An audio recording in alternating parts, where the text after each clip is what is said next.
Hey everyone, welcome back to another stream of Shadow of Mordor.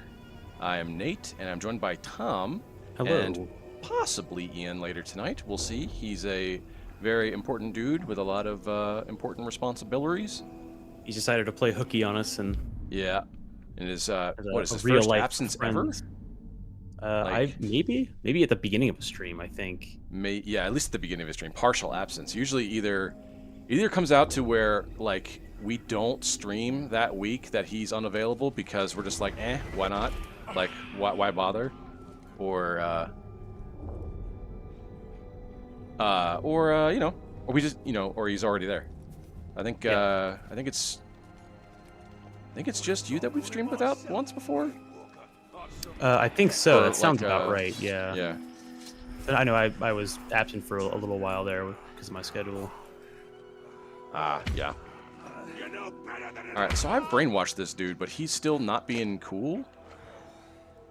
Oh, is this I'm not my sure name if you is- remember, but I've got the ability to, like, you see this dude with a face mark, with his hand mark on Yeah, his face. that's right. Yeah. That's me, like, basically tussling his hair and being like, "You're my friend now," and Oh, right. Yeah. so I can, but he's still oppressing people, and I gotta, and this is indicative that if I free this guy, I unlock a mission to like free some slaves, but the guy overseeing them is my own guy.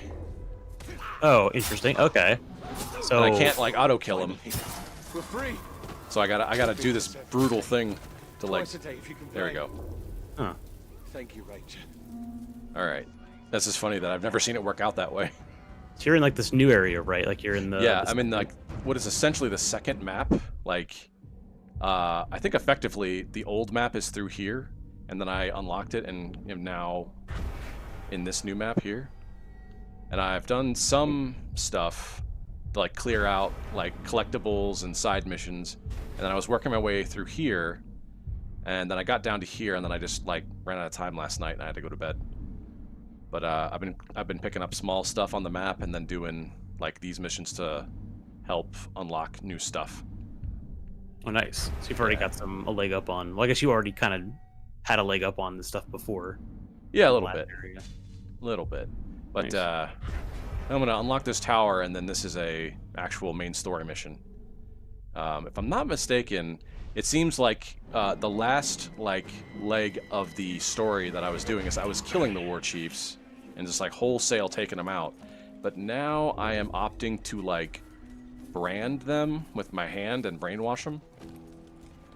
Because if I look at the readout here, you know, all the yellow ones are stuff people I have yet to even interact with, but this guy up here is like the war chief that I own.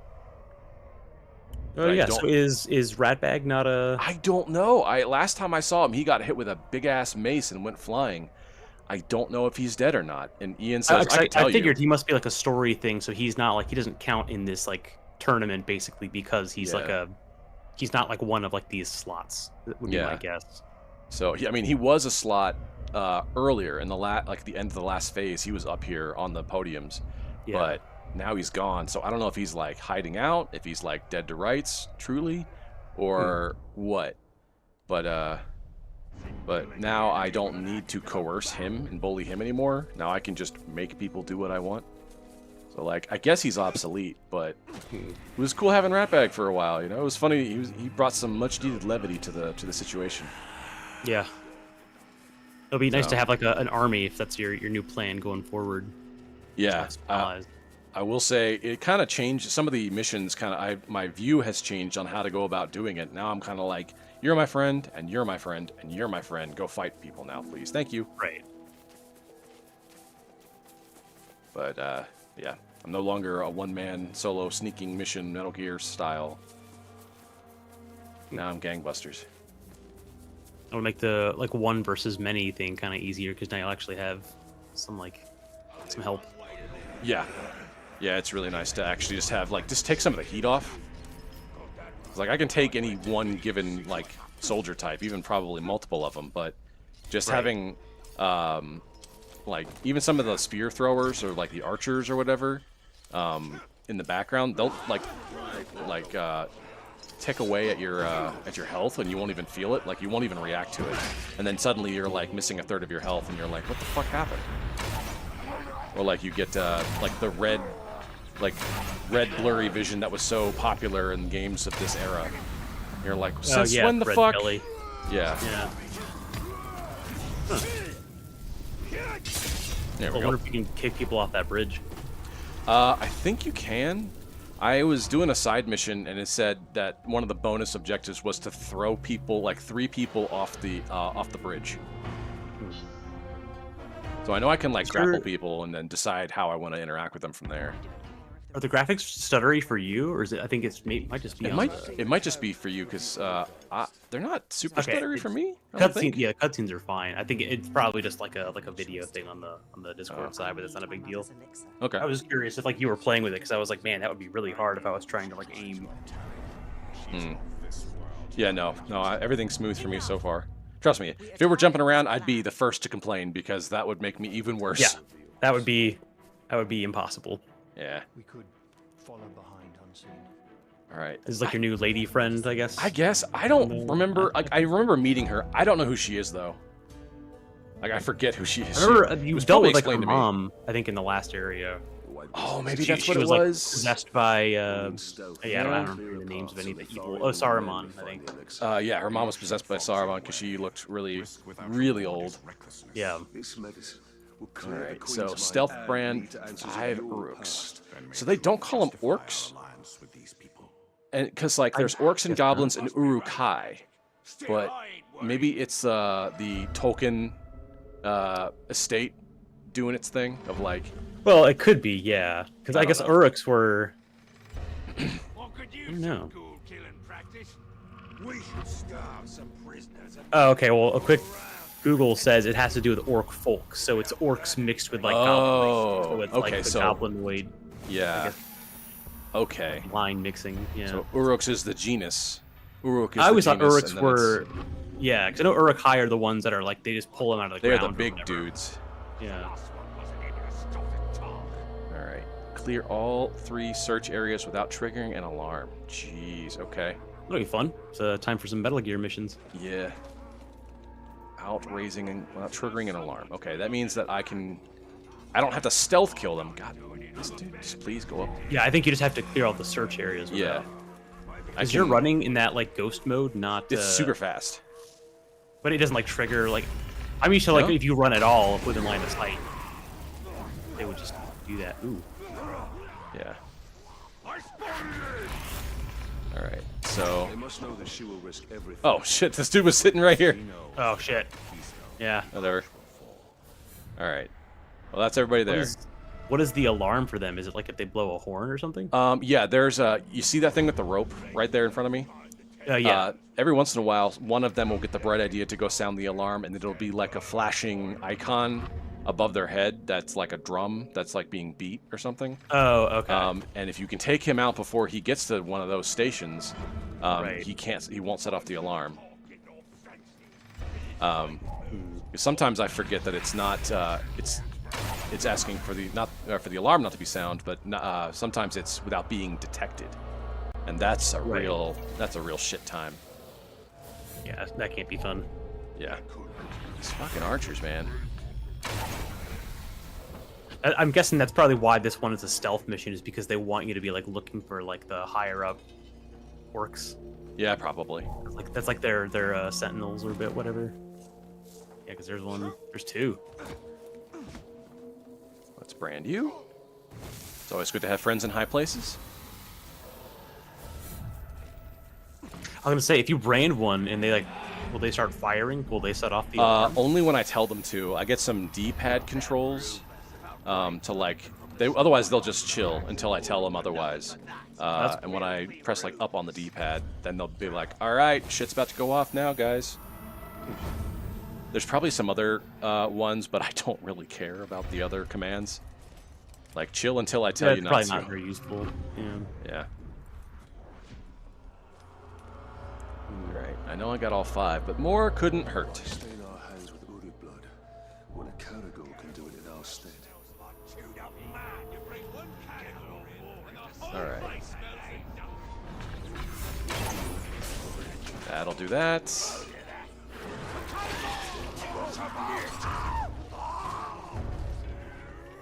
Is there another Caragor over here? I thought I saw something in a cage, yeah.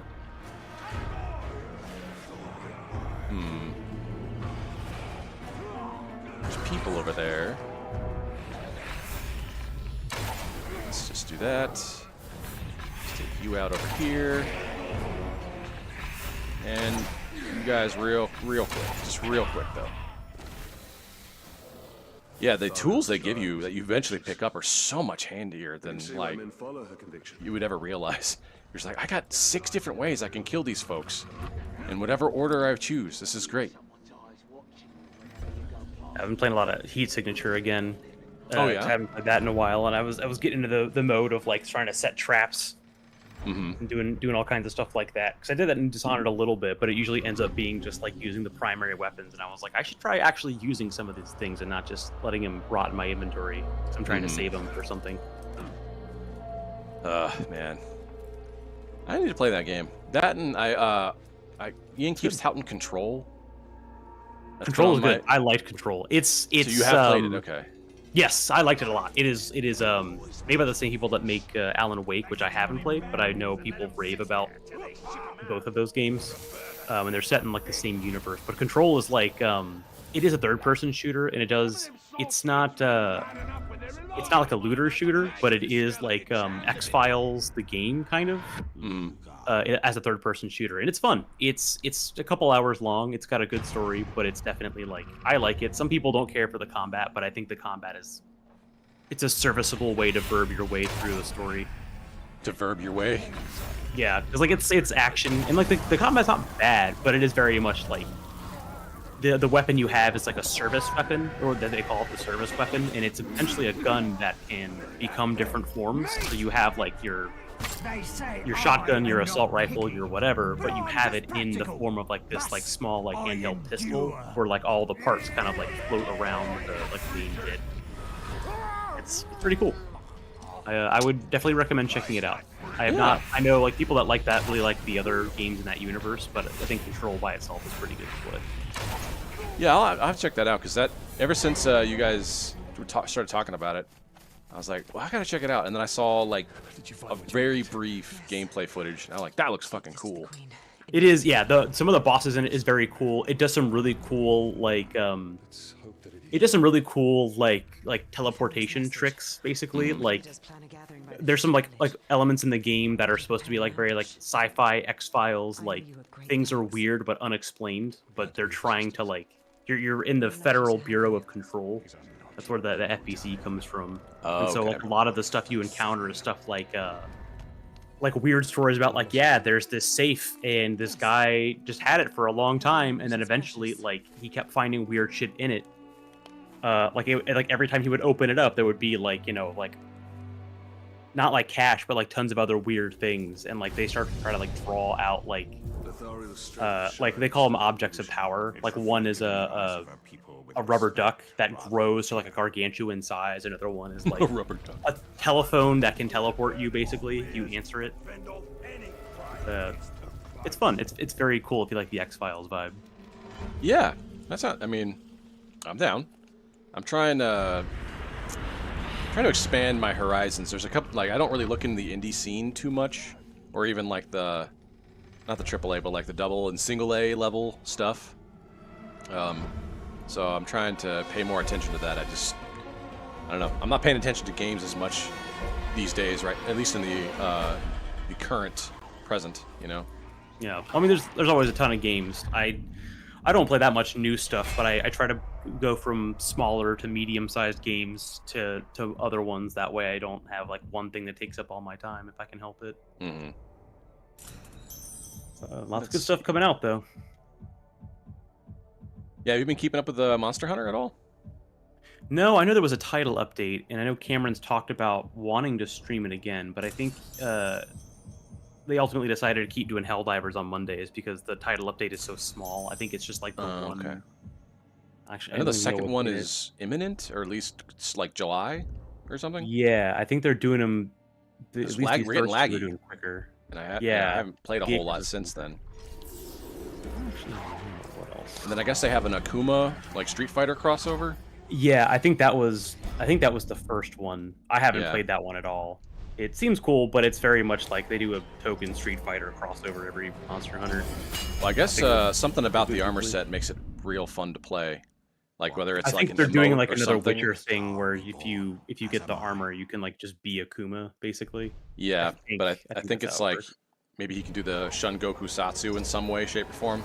Somebody on YouTube was like, maybe this is a preview of the next weapon type or something.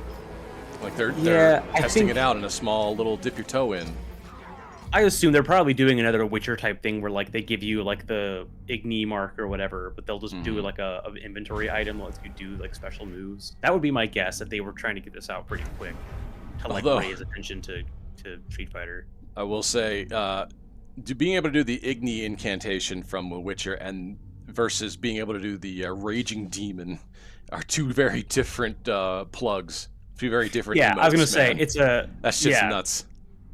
Well, I mean, hopefully, if they decide to do more of that, even if it's in like a limited capacity, I don't mind it. Like, I don't think it's a bad like crossover. It's them using their own IPs. It's not like as long as they don't make it like the Witcher fucking quest again. I think it'll be fun. That Leshen quest was no joke, man. That shit was hard. That ancient Leshen, it's probably the last major monster that I beat in the world.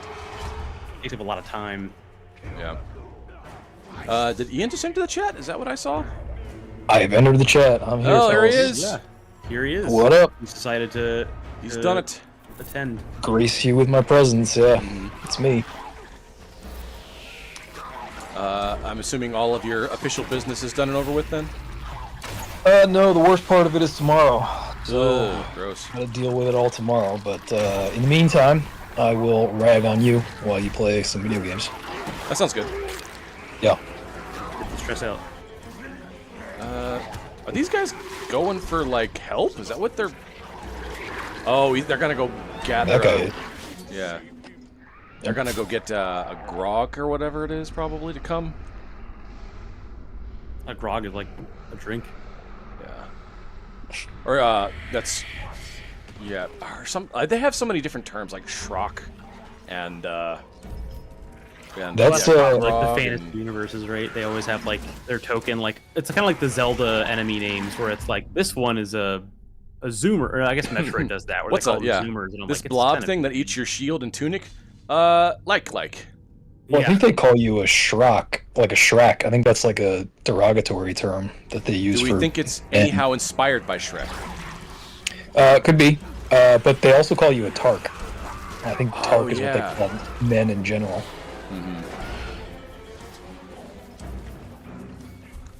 I wonder what the thinking, the etymology of that is, because Tolkien being the linguist that he was, maybe he left notes on this, or maybe they took a note out of his book and said, "Hey, let's do our own inspired." It's hard to say because they actually seemingly did make some kind of effort to really get deep in the lore here, but they also took the lore and really like twisted it inside out. So who knows? It could be any of the above. That's actually something I really liked about Mass Effect 2 of all games. I guess maybe the first one does it too, but it was like one of the first games I ever noticed where it has like the Star Trek kind of thing of having multiple like common races, but they never capitalize the first letter of the race when like you see them on the captions. Yeah. And for that little detail, I was like, oh, you're right. They wouldn't do that because like it's like saying like you wouldn't capitalize like white or black when talking about like a person, so they wouldn't do the same with races here either. And I was like, yeah, that kind of makes sense. They're not nationalities; they're like species. It's a clean kill. Except this guy's Scottish, so. Well, all dwarves have to be either Irish or Scottish. Must be. It's the only choice. What's your name, Ranger? Italian. Warrior. So yeah, we're post SGF 2025. I don't know how much of it at all that you caught, Ian. Yeah, I watched it. I didn't like watch everything religiously. I just caught whatever big stuff happened to be on when I wasn't busy. I don't know if the first one that comes to mind. I was listening to a podcast about it earlier. Did you see any of the Green Games? What whatever that was. There was a segment that was like, oh, it's supposed to be like games for the environment. I didn't. Oh, I didn't see any of it, but I think I heard a few things about it, but no, I didn't actually see any of it. Yeah, it was. I don't remember if I've seen it in previous years, but this year it was. I'm sorry. I don't even know. Gaming and environmentalism. Is that what I'm understanding? Yeah. So SGF being not E3 means they don't just do like the Sony, Nintendo, Xbox stuff. They also do like PC games, but they also do like Day of the Devs, which is like developer led like showcases. They do like wholesome games. Independent. Yeah, they do wholesome games, but they also do like people of color, or like devs of color is another big one. They do. There was a women-led one this year, so they're trying to do more like categories not based on like the publisher, although I guess Devolver has their own, but they're trying to do more based on like the people that make the games to show like representation. One of them this year was what the hell was that called? It was like I think it might have been sponsored by like is it IGN? Somebody that sponsored this. Yeah, they had one like event, like one like hour-long stream this year was the Green Games Showcase, which is supposed to be like like a showcase of games that are like what does it say? Spotlighting the industry's growing commitment to the environment and enabling at least 50,000 trees to be planted for habitat restoration. This is from a GameSpot trailer YouTube description, so I have no idea. There's no citation about that actually happening. The problem with it this year was apparently they had like 3 different like categories within this showcase, and like some of them were supposed to be like games that just involve the environment, like city builders where you have to care about preserving the environment, which seems cool, until like the second game in this showcase comes along, and it's supposed to be this like roguelike deck builder, it's carrying on the backs of all the other roguelike deck builders. And like immediately everybody clocked like, oh, this is AI generated art. Oh man. Like all of this is AI generated art. Even I think the music in it, from what I heard, sounded really bad, which one is, I mean, stupid. It's really dumb to showcase that, especially in a showcase that's supposed to be about saving the environment. Whereas anything AI generated is, using up however much goddamn electricity. And they have a whole host of these games. Like some are like Web3 and like crypto based. Like a bunch of stuff that like, it's not only like, Joe Rogan type grifter shit, but was also like not environmentally friendly. In fact, it's quite the opposite. A depressing amount of environmentally oriented sort of stuff out there on the internet specifically, but in the world generally, is unfortunately like mostly marketing grift and like shit that people try and use to convince people that they're responsible human beings when in fact they're mostly douchey and using it to scam people. Like I've always like kind of understood that about some charities are about like awareness and they're not that great, and some there's varying degrees on that spectrum of how much impact they actually have versus just raising the money to sort of scrape by. What the okay, why couldn't I get him to do the Y thing again so I could counter him? It just kept giving me A. Is it a timing thing? I don't know. I'm not sure what the difference was. Like I'm supposed to be able to dominate them now without having to drop on them, and it prompted me. You have to. I think in order to. Yeah, you have to hit Y. It's got to prompt you to do that. But it only usually did it like one time. Oh, counter a Karagor's leap attack. Yeah, but it kept giving me A. It would never. It only did the Y prompt like one time. I wonder if it's like inflating that with a dodge. Oh yeah, you're right. Move away. Oh, I think it has to be to get it to charge. So. Yeah. All right. There you go. Fuck it. What the? It's like a half-second window. Oh, that is far away. Damn. Yeah. What? Like. That's challenging. What? That is weird. I'm pressing the Y button, or at least what counts as the Y button. It's the top button. Because I think this computer thinks my Pro controller is an Xbox controller. I love that it says that you failed, and then it says it gives you the reason, and the reason was you died. I love that. Yeah. Yeah. Like, well, Reason death. Why did you fail? You died. You died. I guess it could be a button thing if you have it remapped because you have a different controller. All right, so it's gonna charge. What the fuck? Well, is wide in the same position on the Pro controller? Yeah, it's maybe it's All right. I mean, I guess I can do this. It's not the best, but God. yeah, okay. I pressed the fucking Y button unless I'm supposed to be like at a very specific time. Well, I guess at the very least, if this is like a tutorial, you only have to do it once, maybe. Yeah, you got it. You're good. Effective. You're good. Nice. But yeah, it was weird.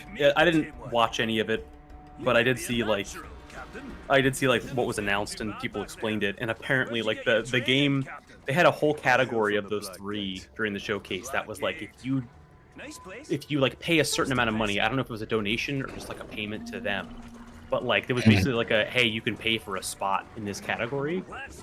The last game they showed wasn't even a new game. It was the Walking Dead Telltale series. What? I guess That's been dead. The studio that made those isn't even around anymore. So, I guess apparently like someone, I don't know if they bought the rights to it, because I know Telltale was trying to come back. I don't know what happened with that, but Yeah. I guess like someone is like republishing it now, and they just bought a spot with the exact same trailer they showed like 12 years ago. Bizarre. Like, literally nothing new, and they were just like, oh, here's The Walking Dead, and I was like, they had like hosts as doing interstitials, and I'm like, you guys, this straight-faced advertised a game that's been out for over a decade. Bizarre. Even if they paid for it, why would you like? I don't understand. But yeah, Super bizarre. Very it was strange. weird. I didn't see any of the other smaller showcases, but I heard some were okay. Some announced some interesting things, but that just I heard about that recently, and I was like, that's. I actually thought Xbox's was pretty decent. Yeah, I did think Xbox's was better than I expected it to be. I think the actual SGF show with Jeff Keighley was kind of meh. Yeah, Pretty I underwhelming. expected it to be like he did the Kojima segment, which was actually shorter than I thought it was going to be, surprisingly. Although Yeah, it's not the game. and they chose a weird scene to show for On the Beach. Like, that was kind of a strange choice. Like I mean, Kojima's gonna have his weird predilections about what he shows, but I was just like, yeah, I don't understand unless they're like tightening up action scenes. But at this point, I'm like, it sounds like it's mostly done. I think. I mean, it's coming out in, I don't know, a week, 2 weeks, like Yeah, I was something gonna say, I think it's close. coming out in like 2 weeks. I was like, you'd think they would want to show like, you know, Yeah, like a hype trailer. Like, get up. yeah. Which I think they subsequently did. I think they have a final like pre-release trailer that just came out a couple days ago. But Yeah. it's weird that they wouldn't just show that at the big stage on SGF. I'm wondering if it was like surprisingly for Keighley, it was a time limited thing. Because I know he loves to do his Kojima thing with the Game Awards, but it He felt like does. this time they spent more time on the translator part, which is cool. I don't mind that. If he's gonna have him on at all, I'd like to hear him actually, you know, talk in some form. But like, yeah, I just, you know, it was the overall show was, you know, it was weird. It had its stuff that I was not surprised to see. That's kind of just, you know, more of the same. I think it's a shame that SGF and all the Keighley shows just don't get any Nintendo stuff anymore. I think that does the shows a disservice. Why wasn't the Splatoon Raiders at SGF? You know, I don't know if it's like because I know they started doing the directs a lot more often after like E3. I mean, pretty much. yeah, like they just want to do their directs. 17. Yeah, But it I would mean, be I'm cool sure if it's they did not one. for. I'm sure it's like I'm sure Keighley would love to have Nintendo. I'm sure Nintendo's making that choice, but like it Yeah. sucks Yeah, that'd be my guess. Yeah. I mean, there's because like they just announced Splatoon Raiders. That would have been a perfect drop at SGF. right. Like, I was why gonna say not because put they that could there? even if they don't do a whole like a direct just during SGF, they could do like, hey, Yeah, like do an R&D announcement and then do a direct. Yeah. They'll do Yeah. like a different kind of like a sponsored thing. It's like it's not a direct, but it's some other, you know, proper noun that Nintendo. And the weird thing is, like, I would imagine that Keighley would be cool not charging Nintendo an arm and a leg. He'd probably like be happy if Nintendo would just offer it to him. Well, and probably absolutely. not I even think charge them all. more so just to have this stuff because I think he cares about the show. Yeah, exactly. Yeah, and in any event, like, it's not like Nintendo doesn't have more money than God. So like, how much could Keeley possibly be charging for a slotted SGF relative to like that's basically pocket change? I Not heard even somewhere that. that like they can operate, like Nintendo can operate at a loss for like 30 years and not care. 100%. Yeah, They own, dude. They own Pokemon. That is the biggest franchise in the fucking world. Like, yeah, what they have like in the bank essentially, I think. Yeah, they don't. The last generation when like Wii U basically failed and everybody's like they're gonna have to go software only because Nintendo's gonna fail. It's like, dog. Yeah. Nintendo is so only if far they from want to. failing. Yeah, Nintendo can do whatever. They can write their own ticket, man. They can do whatever they want for generations. They can fuck up everything forever and still be fine. Yeah. As long as they keep cranking out Pokemon, they will be 100% fine.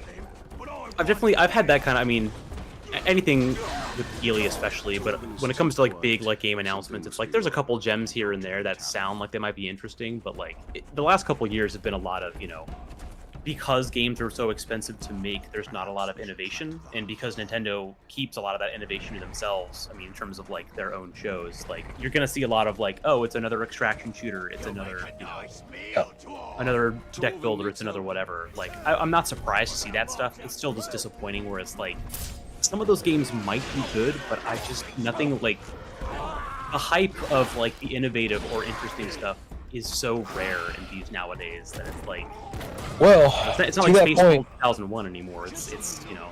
I feel kind of the same way. I've been feeling that way for a while now. Like I've been struggling to find a video game that I really want to play. Like I got a little bit of a backlog that I'd like to play, and lo and behold, Nintendo drops Switch 2, and I'm back in Nintendo world, baby. And I got so many great games that I'm playing now. I just put in this weekend. I put in another 40 hours in Tears of the Kingdom. Wrapping up. Oh yeah, how is it running on the Switch 2 now? Dog.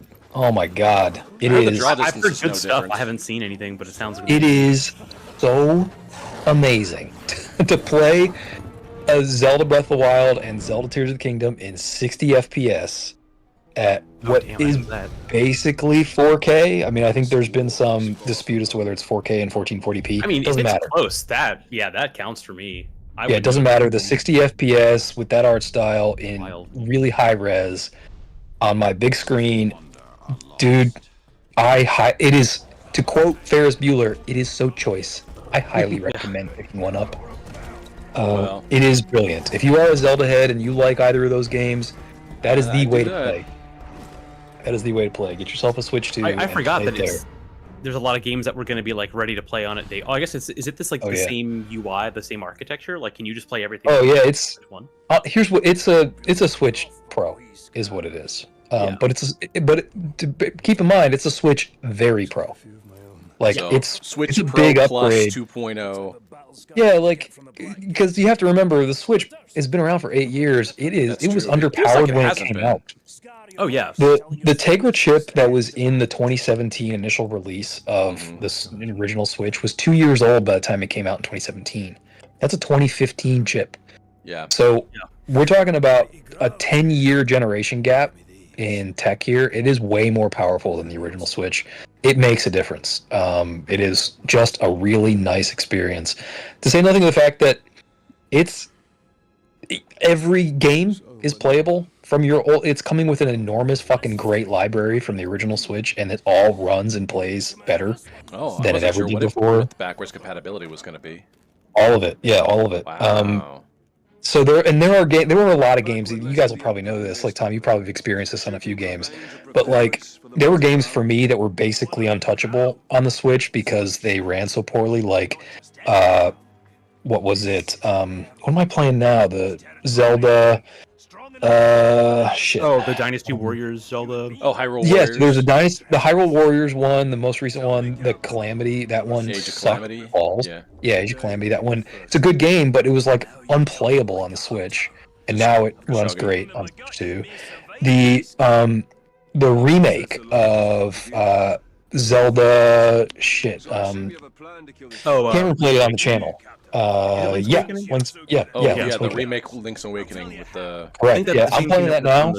It ran like dog shit on the Switch for reasons unknown. No one could really ever understand why it ran so poorly. It runs so crispy clean on Switch 2, I'm now finally able to actually play through it, and I am digging it. I got a new Zelda in my life, and fuck yeah. So it's basically a new game for me. Yeah, and I'm playing through all of the Nintendo Online. I'm playing through Donkey Kong Country right now. Like, man, yeah. it's great. I'm loving it. I'm loving being back in Nintendo World. I'm loving having games that I can just drop into and have fun. The only disappointment for me, not that you guys asked, but the only disappointment for me is Mario Kart World. Believe it or not. Really? I was going to ask if you played any of the new thinking stuff. that was going to be a bomb. Me neither. A lot of people, since I saw it was like it's more of Mario Kart. Like it seems like people were like, it's fine. That's what I was expecting, right? I think part of it is because my expectations were wrong. But here's what I'll say. Yeah. I want to predicate this by saying, here's my Mario Kart 8 Mario Kart World review. It needs to be predicated on the fact that A, it is a great game. It just is. It's an amazing game. It's a brilliant game. It's a fantastic game. Go get Mario Kart World if you like Mario Kart. It's a good game. However, for me personally, I'm disappointed in it because it is not Mario Kart 8 Deluxe in any way, shape, or form. It is very different from Mario Kart 8 Deluxe in ways that make it worse for me personally. Even like the control feel, because the drifting looked the same, but I don't know. In there's a lot of basic standard mechanics that are the same as Mario Kart 8 for sure. Like there's the drift mechanic, there's it feels largely the same, but it doesn't feel exactly the same. The carts are floatier, they're heavier, it's less precise, it just feels a little bit squishier the whole time. Now that sucks. That's not really the problem that I have with it. The problem that I have with it it's a couple of things. First and foremost, the most disappointing thing for me, there's no 200cc. That will be quite a ride. And fair enough, 200cc is I think the first time they ever did it was Mario Kart 8 Deluxe, and that was like a new mode when they released the deluxe version of Mario Kart 8. So I don't think anyone was expecting 200cc to be part of Mario Kart World, and it's entirely possible that they will add 200cc in the future. But for me, anything lower than 200cc is not so much fun. So, and that part of the problem is that feeds into the second problem, which is the tracks they had to be widened because they expanded the field to 24 racers in every race.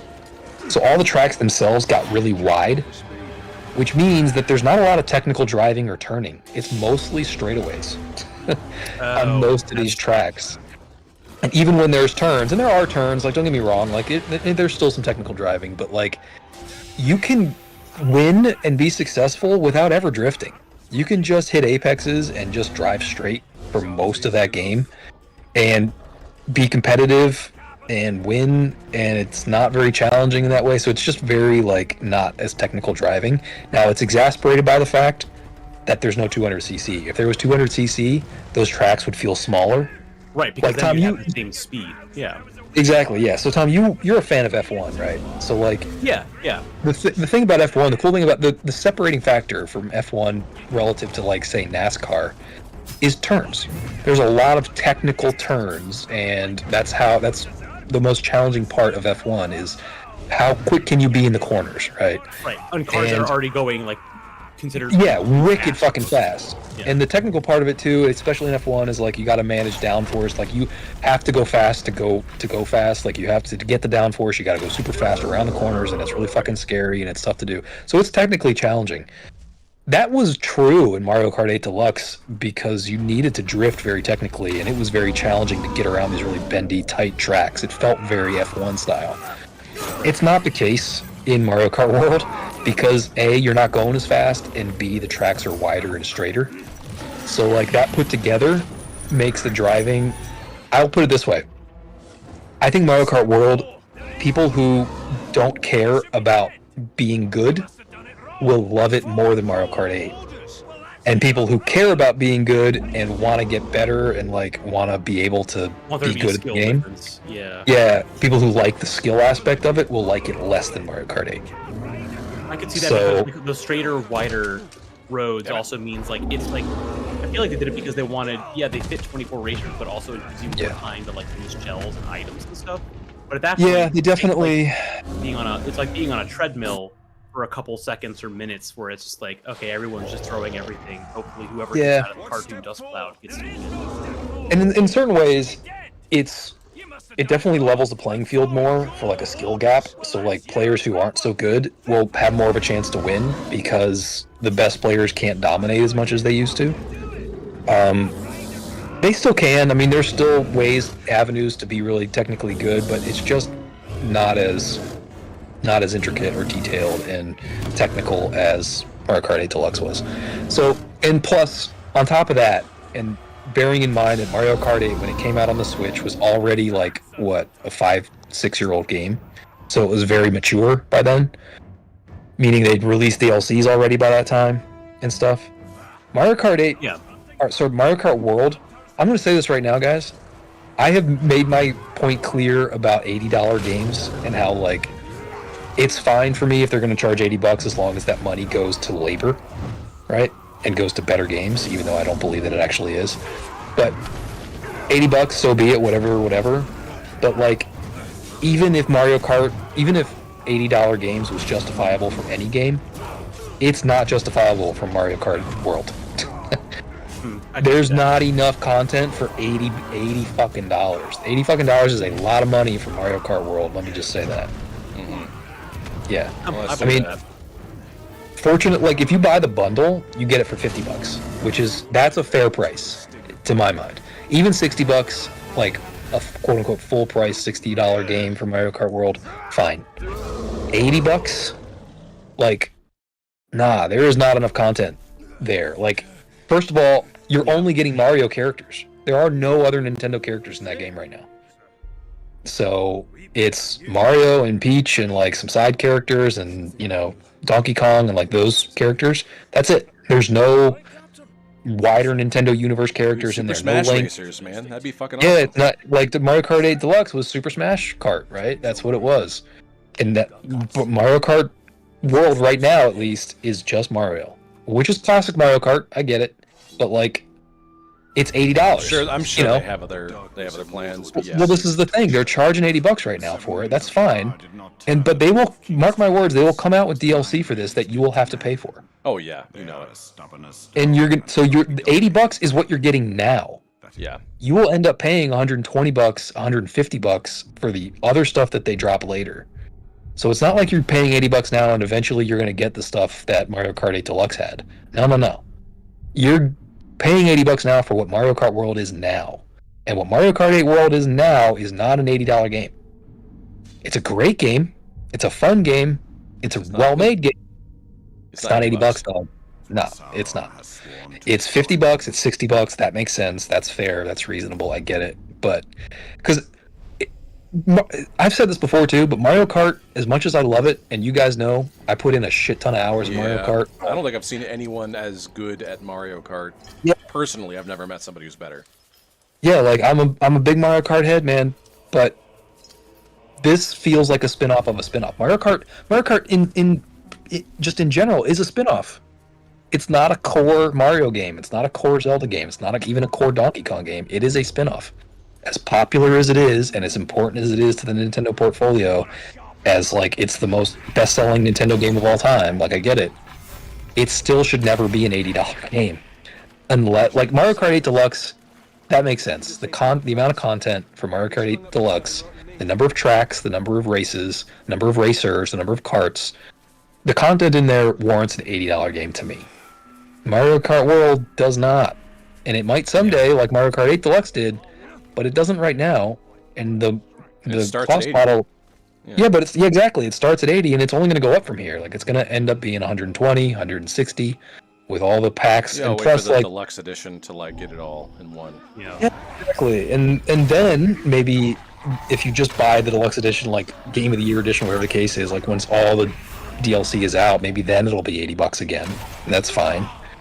But like between now and then, man, that's going to be a long time before all of that content is out. And it's the other thing about, I think if I recall this correctly, I think Mario Kart 8 Deluxe, the final tracks, I think even in order to get all of the tracks in Mario Kart 8 Deluxe, you have to at some point have had online subscription. I think. Yeah. I could be wrong about I think that. that is still like the I don't know. I don't know if you can buy it.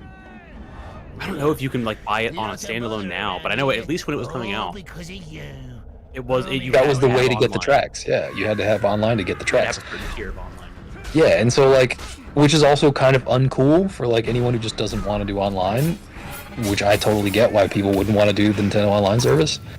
So like, I don't know, there's some like funny things happening with the pricing of Mario Kart, and given that it's the only real significant Nintendo first-party release at launch, like this is kind of an underwhelming launch for anyone who isn't a Nintendo head like me. You know, so like I don't blame people for not wanting the Switch right away, the Switch 2 right away. I don't blame people for like being a little bummed out about Mario Kart. Like I get that. For me, it's great because there's a lot of new Zelda for me to play, and a lot of old Zelda for me to play. And I like all Mario Karts, and oh, Tom, I'm playing through Metroid Prime now. Oh yeah, how is that running on the Switch 2? I'm sure that's. First of all, it runs fucking amazing. It's beautiful. I honestly, I really liked it on the Switch 1, so I'm only curious to hear like how it's better on the 2. It's running buttery smooth. It's beautiful. The control options that they have in there are terrific. Like they did an awesome port job of that. But yeah, they did. I'll note. I don't know if like this is a confession from my end. I've never played Prime. This is my first playthrough ever of Prime. So I'm I like, played Prime. I don't think I played the others. Dude, it is awesome. Yeah, one of my favorites, so man. good. It's first person shooter enough, but it's not like a It's not like a skill shooter. It's more of like it's a puzzle exploration shooter. It's still Metroid fuck, man. It's Zelda with a gun. It's first person Zelda with a gun. Yeah, it is absolutely Metroid. Make no mistake, it is a Metroidvania game, and yeah, with first person shooter sensibilities, and the controls. The first person shooting feels really good. Yeah, with the controls on the Switch too. I like the motion controls in it. It's not. It's good. I think the 1-to-1's a little bit better on the Wii. But honestly, for what the Joy-Cons are, it still works really well. Like, the part of the limitation is the control scheme, just because the control scheme only allows for a certain speed. But like, for the now you can. I don't know if this was the same on Switch 1, but the version that you're getting on Switch 2, you can crank that sensitivity way the hell up to the point where even I, who do really high sensitivity, I had down. Like it was too much. Like it was crazy. So the options there are amazing. Plus, on Switch 2, now you get mouse controls on Metroid Prime. Oh, right. Yeah, I forgot they have that. Yeah. I really got to catch up. The Switch 2 basically shadow dropped on me for all. I knew it was announced, but for me, it was announced like 3 months ago, and then suddenly, boom, here it is. That happens. I think. Well, this one was also it's kind of it's Switch Pro basically. So like. I can see a lot of people kind of like tuning out of this release, which makes sense.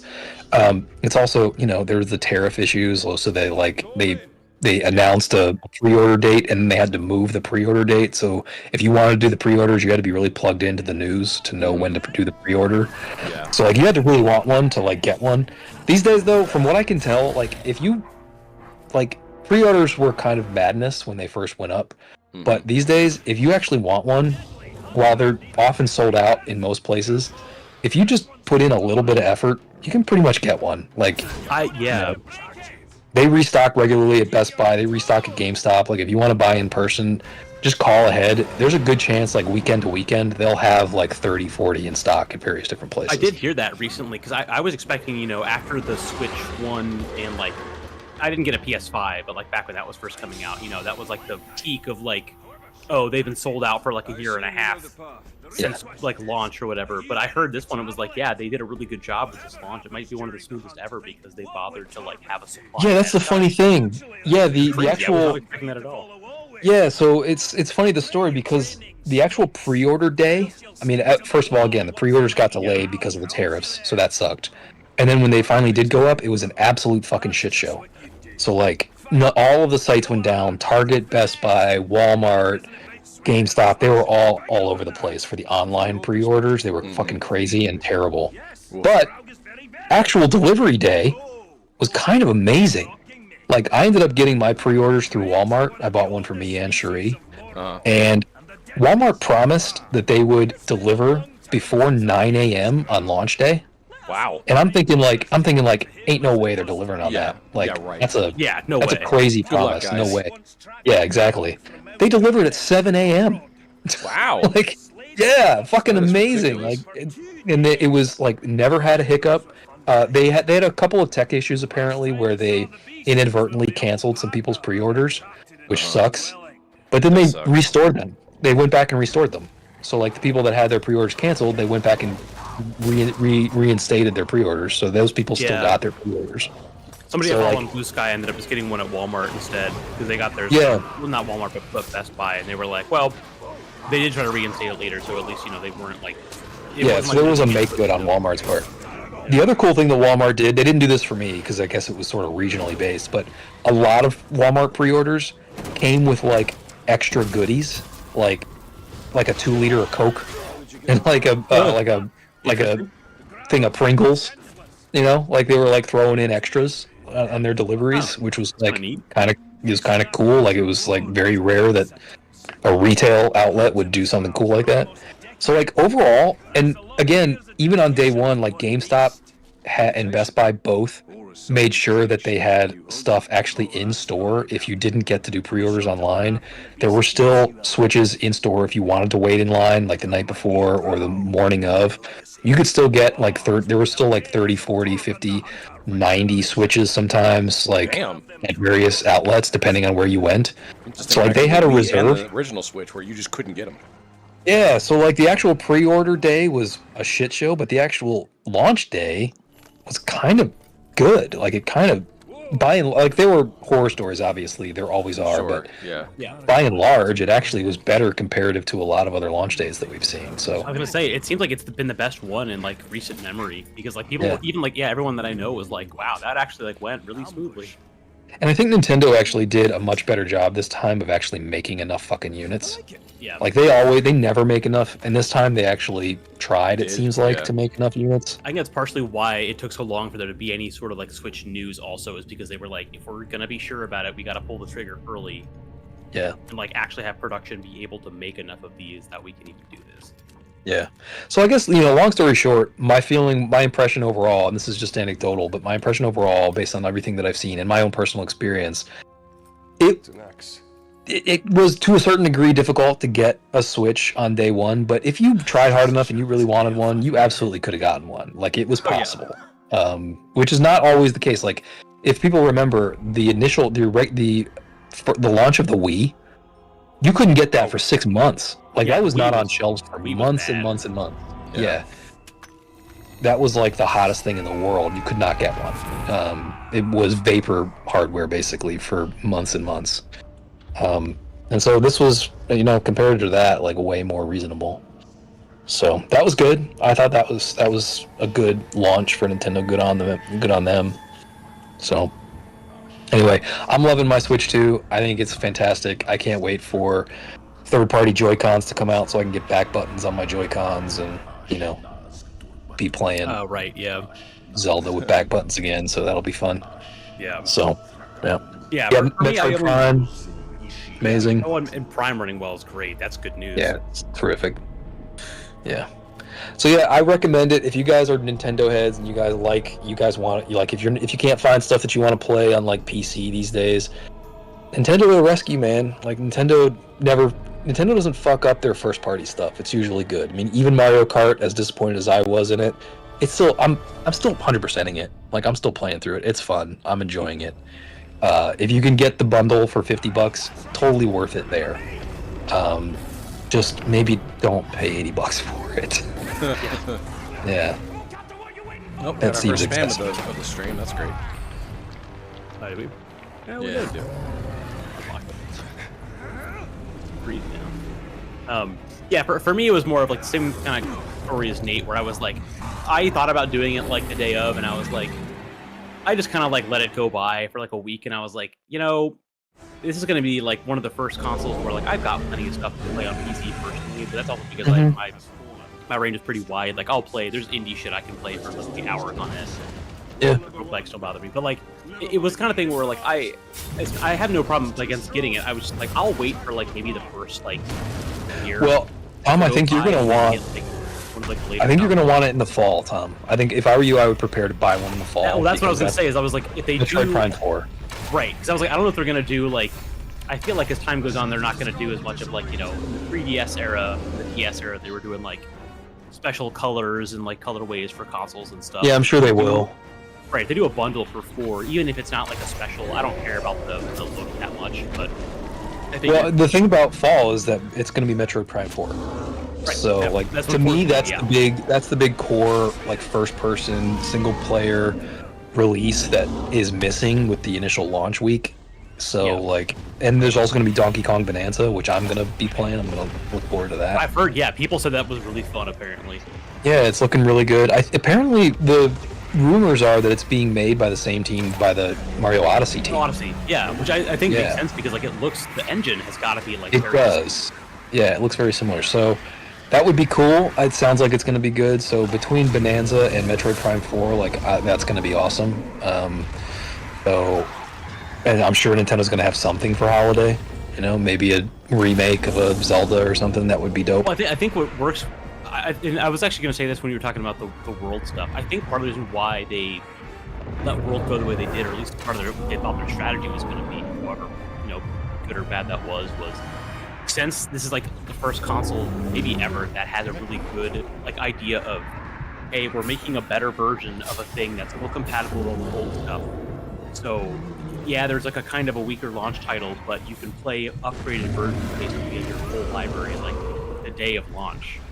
Yeah, I think they were for kind of sure. banking on like games are really expensive to make right now, and it's not easy for any of the other publishers and manufacturers. But maybe what we do is we release, something new to tide people over, but also a lot of the appeal is in the fact that it's like, hey, a lot of games that had some performance issues are now like able to be played, and that just unlocks, like you said, like a whole arsenal of games that people didn't play before because. Yeah, I would totally agree with that. I think that's fair. That's the value I'm getting out of it more than anything. Like to me, there's a whole bunch of what is new to me now because they were games that I wouldn't have played on the regular Switch.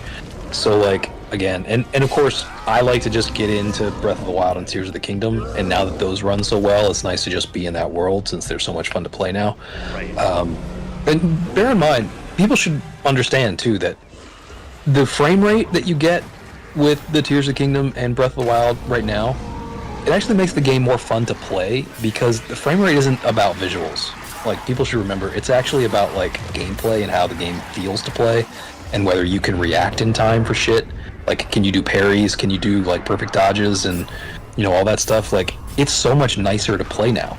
Like, the game is so much more responsive to you when you're playing. So like, what I always liked was the gameplay in Breath of the Wild and Tears of the Kingdom, and now the gameplay is actually way improved because the frame rate is so much better. First thing I did was boot up Breath of the Wild and go to the Korok Forest, where it ran like dog shit forever. It was always like 16 frames per second in Korok Forest, and it immediately was like an fixed. OG Breath of the Wild, like not like Tears, Yep. but Yeah, wow. yeah. If anybody remembers, like OG Breath of the Wild, the Korok Forest, like where you get the Master Sword, basically So just chuggy. yeah, so chuggy. It always felt like dog shit, and it's just buttery smooth right out of the gate. It is perfect. So yeah, it was just really nice to get back in the world. Like this is the hardware that those games, two of the greatest games ever made, really always deserved. So I'm glad that it's there now, and it's just really enjoyable to play. So good news for you, Nate. You haven't played through all of Tears of the Kingdom, so maybe it's time to get I back haven't in. either, Next time. actually. Like if you ever In get fact, a Switch too. I've only done one of the 4 beasts still.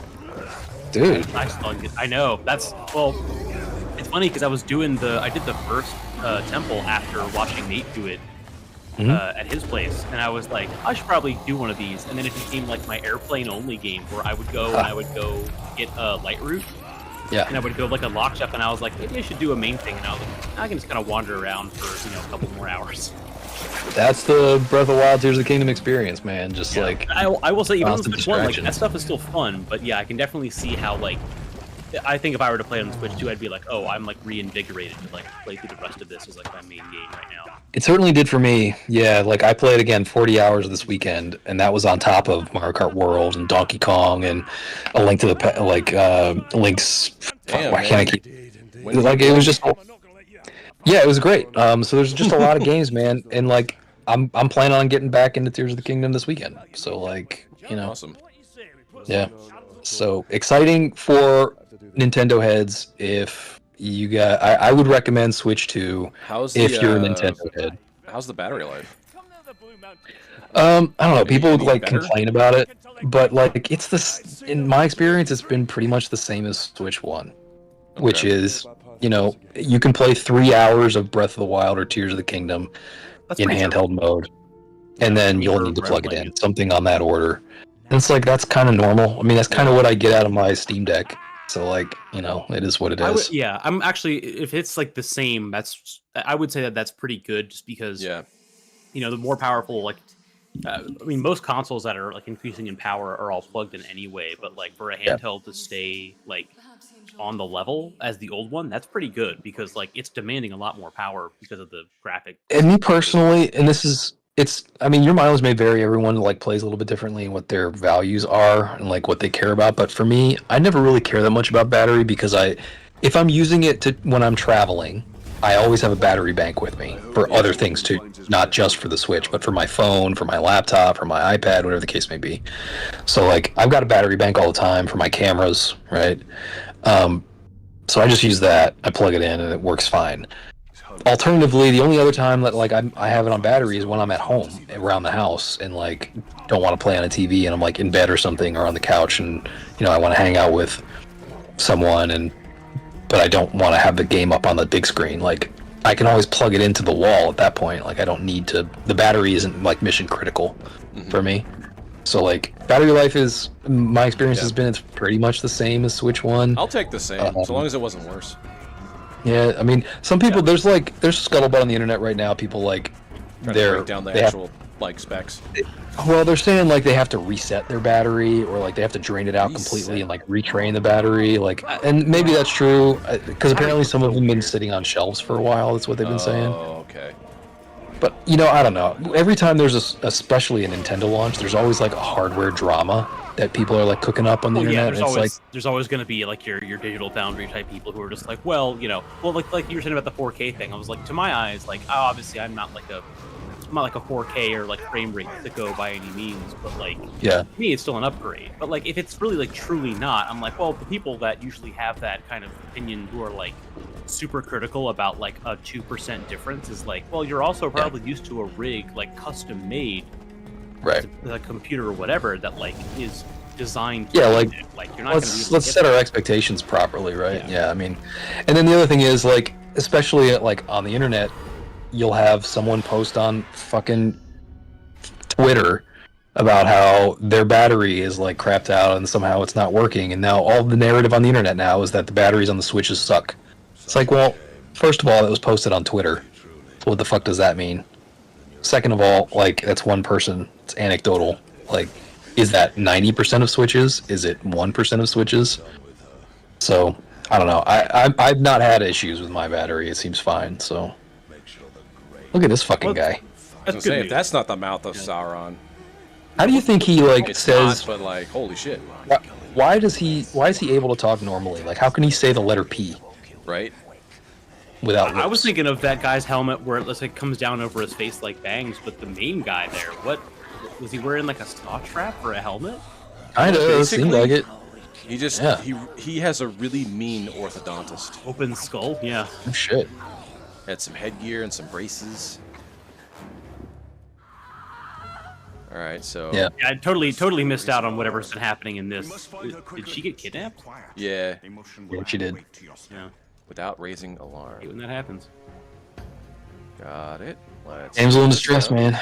Yeah. Well, I'm glad to hear that it's at least like I'm actually okay with the idea. Like if I had gotten one at launch, I still would have liked it because there's not a lot of games that I own that I had like major performance issues with. Like stuff like Bloodstained, I think has like developmental problems where like that got patched later, but that was like that wasn't so much a hardware thing. That was a like the game's not ready for the system. Well, maybe a little bit of both, but like if it runs my current library, I would be really happy with that because like I've got a decent amount of games on the Switch that I'm like, you know, I still like playing them. It's just, you know, they're not really taking priority right now based on the newer stuff I have on my computer. But I would I don't definitely wouldn't mind getting one. Like I do plan to get one.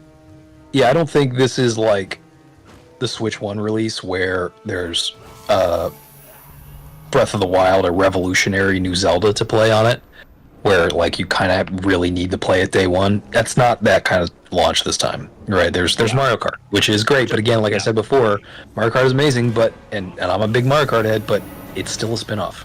It just is. So like, it's not a core game. I'm kind of glad that that's the case, because like honestly, I was like I've got enough stuff on my plate that I don't really need, like, you know, if another Breath of the Wild type game came out, I'd be like, well, that's great, but it's also stressful, because now it's like, man, I already had a bunch of stuff I wanted to play, but if there's like already that. Yeah, and there's no, to my mind, there's really not much like FOMO happening here. Like, it's all right. Like, again, the only thing you're missing out on is Mario Kart World, and I think, to my mind, it's not as must play as some of these other games. So I think you're good to wait, especially like if you are interested in Metroid Prime 4. Waiting until fall would be kind of perfect. Nope, I'm sure there will be stock. Also let like some of the early units. I mean, I don't know if it's gonna have the same issues the Switch One had, but I was like, well, maybe this time I won't get like a launch unit. Maybe this time I'll get like a second. Yeah, maybe. I mean, and I'm sure, based on the way things are right now, that within a couple of months you'll be able to walk into a store and they'll just be on shelves. I expect that would be the way it goes. Oh, yeah. So I think you'll probably be fine. Like, if you wanted to wait, it would be good. Yeah, to my mind, there's nothing like mission critical that you would need to play right now, unless you are like me and just a Nintendo sicko and you want to play Nintendo games, which is perfect for me, but I totally get why other people wouldn't necessarily need to. So, but overall, the hardware is great. The Nintendo Switch concept is great. I will say this, though. I've been thinking about this. I'm starting I never fully bought into the whole Joy-Con concept, but I'll be honest, I don't see the point of Joy-Cons anymore. Oh, like, yeah? No, that's fair. I just don't. I totally. Why are we still doing Joy-Cons? Like, what? I get, like, they added the mouse functionality, which is great. That's fine. I get that, and that's honestly the first time that Joy-Cons really made a lot of sense to me. But even then, not a lot of games are going to use that. And other than that, does anybody play in the sort of where they turn the Joy-Con to the side and like play with just one Joy-Con? I'll do it if like we're in a pinch, or like, I don't know. I don't feel like hacking extra controllers or something. Outside of like a party context, like not really. Like, it's been more like, oh, we can all play because we have enough. So here's what I'm thinking. Like, here's what the way I think it should be. I think that because it's not honestly a really core feature of the Switch, like people don't often use it, give us a better controller layout, basically, for the whole system, and give us some back paddles, give us proper ergonomics, and make the functionality of the Joy-Cons a peripheral, something that you can opt into and don't have to, like, you know, replace, or something that, like, causes the system to have to make compromises. Because here's the thing, the Joy-Cons, they have to be shaped the way they are such that they can be turned and used as individual controllers, right? So they can't have proper grips like the Steam Deck does, because if you turn it to the side, then it won't be ergonomic and it'll feel weird to hold, right? Mm-hmm. So like, that's one reason why it has to be shaped the way it is. Also, you can't really put back buttons on that style for the same reason, because it'll be a little bit odd, and Nintendo's not going to do that on regular Joy-Cons anyway. And perhaps more importantly than all of that, for like normal folk, is that the D-pad and the quote-unquote D-pad and the face buttons and the joysticks are in line, stacked on top of each other. So ergonomically, it's kind of uncomfortable to use. They're not like in the path of your normal thumb movement, like the Steam Deck is. So it's kind of uncomfortable to use them. And you can't have a proper D-pad on the Joy-Cons because, again, they have to be able to operate as normal face buttons, because they all have to be their individual controller. So, like, they're clearly making compromises so they can satisfy the Joy-Con need. And I don't think those compromises are worth the benefit of having Joy-Cons. I feel like if you want to be able to use what Joy-Cons do for you, buy those as a secondary peripheral if you want them. And otherwise just give us a regular control scheme layout on the Switch. That's what I would like to see.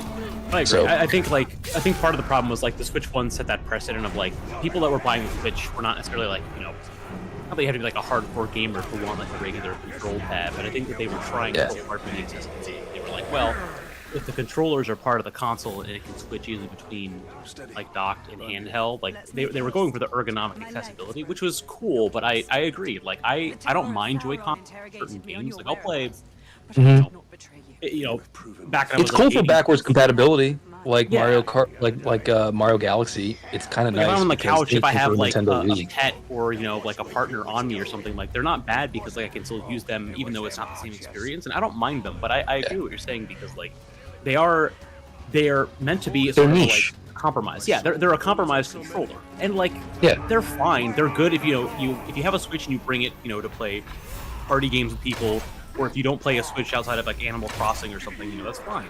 But like, Yeah. no, I agree, and I totally get it. Like, I'm fine with the Joy-Cons, but I do always have at least like a regular controller because I'm like, Yeah. but Like the use case for Joy-Cons, the use case for Joy-Cons, they are niche in my opinion. Like when you need them, you really need them. Like the functionality that Joy-Cons specifically provide you, when you need that functionality, you really need it, and you need a Joy-Con. Nothing else will do. Yeah. But the amount of times you actually need that niche capability, rare, Right. not very common. So like that's I will the say perfect opportunity for a peripheral or a secondary Yeah. aftermarket solution. Don't make it like a core design concept of the main console and I sacrifice would agree. the gameplay experience for everything else that you have. So like I'm over the Joy-Cons. I don't need them to be designed the way they are. I've always wanted it to just be a regular like Steam Deck style gamepad that's a little more conventional. But it was also like I'm also not one to be like dismissive of things as quote unquote gimmicks when they're original ideas. I like that Nintendo does original ideas. Like I fucking loved the Wii. The Wiimote was amazing. I will to this day It was good. die on the hill that the Wiimote was fantastic, and I want more of it was that. the best way to play. It I will was say, awesome. Going from Metroid Prime like on the OG GameCube, which I did play with like the shoulder locking those giant ass shoulder buttons.